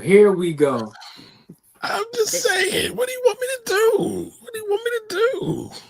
Is roses in exchange for time? All right, so it says you might. What? All right, so I'm chilling right now because y'all slandering LinkedIn right now, man. I don't know. My LinkedIn ain't like that, yo. You're gonna be glad I'm hosting and I'm not getting in on the BTH camp because I be winning. Yes, you do. But guess what? Oh damn, Greg's here. Shit. Oh, it's over. Shout out to Greg. What up, Greg? Greg and Cookie been cooking. They be winning. Yes, they have. Yes, they have. Yes, they have. Yes, they have. Shout out to everybody who's joined. How many we got now, Kamari? We got 15. 15. That's all we need, man. Let's get out of here, man. We got way more folks than 15 watching, but you know, it is what it is. Folks don't want the chicken. That's cool. Wait a minute, what are you talking about, Jigga? So how does 50 Cent situation pan out with the 700 Bitcoin? So 50 Cent, when he put up his album, Animal Ambition for sale, he accepted Bitcoin for his album in exchange for his album, and he got like 700 Bitcoin. But I believe he had lost access to it. But I guess the point he's making is he's selling a good for Bitcoin. Is that a taxable event? Yes. Yeah, he's not exchanging his time for roses, so you know. So what's 700 times 115,000? Almost 116,000. Man, a lot of money. That's a lot of money. Is that damn? 50 might mess around and become a billionaire off of that transaction. Give it a little bit of time. Not if you don't have access to it. Shout out to everybody who's gotten the Bitcoin mad early and lost it because they lost their keys or whatever, and you donated to the network, and it's definitely appreciated because that even makes it more scarce. The thing about the number of Bitcoin that are in the world is the fact that a lot of those aren't even accessible, so it's even more scarce than it appears to be.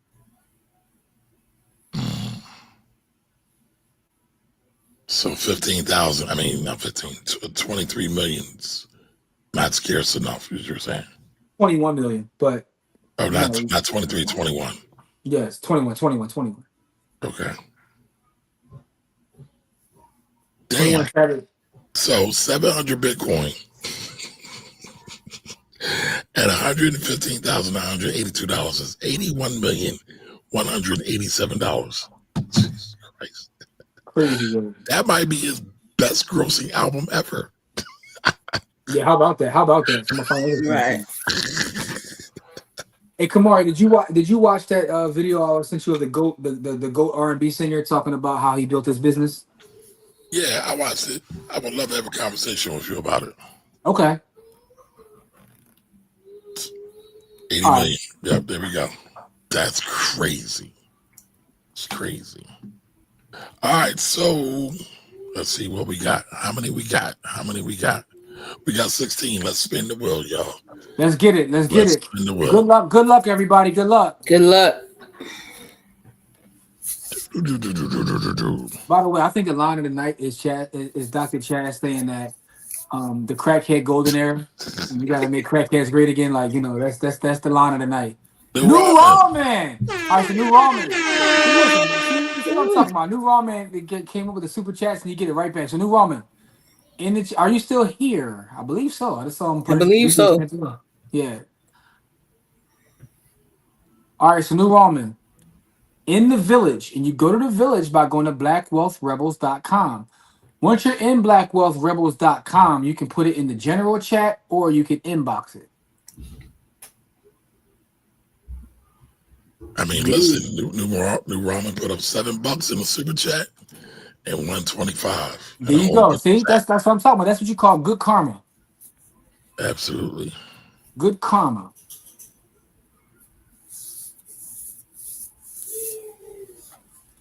All the congratulations are flowing through. Yes.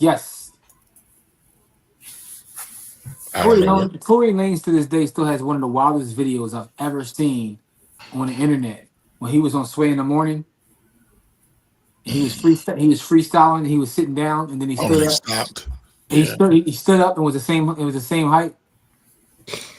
That might have been the craziest thing I've ever seen, yo. Lord have mercy. Kamari, did you listen to Chance the Rapper's new album? I have not. Actually pretty good. Surprisingly pretty good. I have not. Hey, Nicole. All right. Listen, this was pretty fun, even though y'all abused me all show.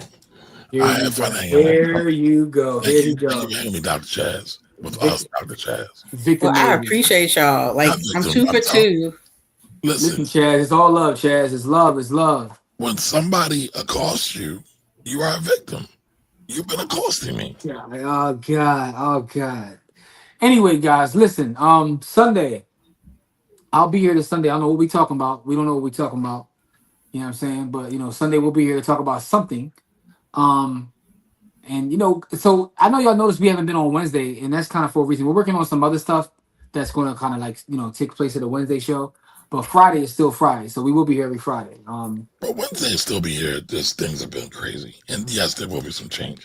Yes, yes. But what I will say is make sure to share that bthcamp.com. Also, I got an event coming up in October. I'm gonna share this next Friday though. Why for not talk about it now? Well, it's for Inspiring Minds Philadelphia. We are having kind of a fundraising effort. Is we're gonna honor a lot of people who are doing great work in the community. And we'll be giving it's kind of like an award ceremony, but we're also going to share the work that's being done with the kids. And for those who don't know what it is, just go look up Inspiring Minds Philadelphia. I sit on the boards of Inspiring Minds Philadelphia, and it's a great organization that does great work. They take kids to visit college campuses. They also do like a financial class, and Kamari participated this year as well, where they bring the kids in the community out and we teach them about everything. It's just so much that goes on. Just go look up Inspiring Minds Philadelphia. So for those that are in Philadelphia as well, I would love for you to come out and support. You know what I'm saying? Throw in your Scooby Doos, little button up, come out, see the kids that are taken care of, and also see the people that are doing the work in the community. You'll meet a lot of great community activists and advocates at that event. I think the tickets are like $75 or something like that. So if you're in the city, please come out. You know what I'm saying? It's October 16th. Okay. All right. Kumar, you coming? I know you got to support, bro. Come out. You might have to pay for my ticket, man, because I'm broke, baby. I'm broke. Broke. Here you go. And listen, and if you want to buy a ticket for somebody else, you can feel free to buy a ticket if you're not in the city of Philadelphia. But I would love for y'all to support that because it's super dope. I'll share information in the village about it. But everything goes to the babies, man. A lot of philanthropic stuff going on these days, man. I had a conversation with our sister Liz today. And shout out to Liz. we about to get busy on the community activism standpoint. Really putting the work in. Anyway, man, see y'all Sunday. Pull up Sunday morning. BlackWealthRebels.com, and congratulations to New Raw, man. And make sure to go follow Dr. Chaz's page. You know what I mean? Know better, do better. You know what I mean? There we go. Thank you so Love much. y'all. Love y'all. Peace. Y'all be great.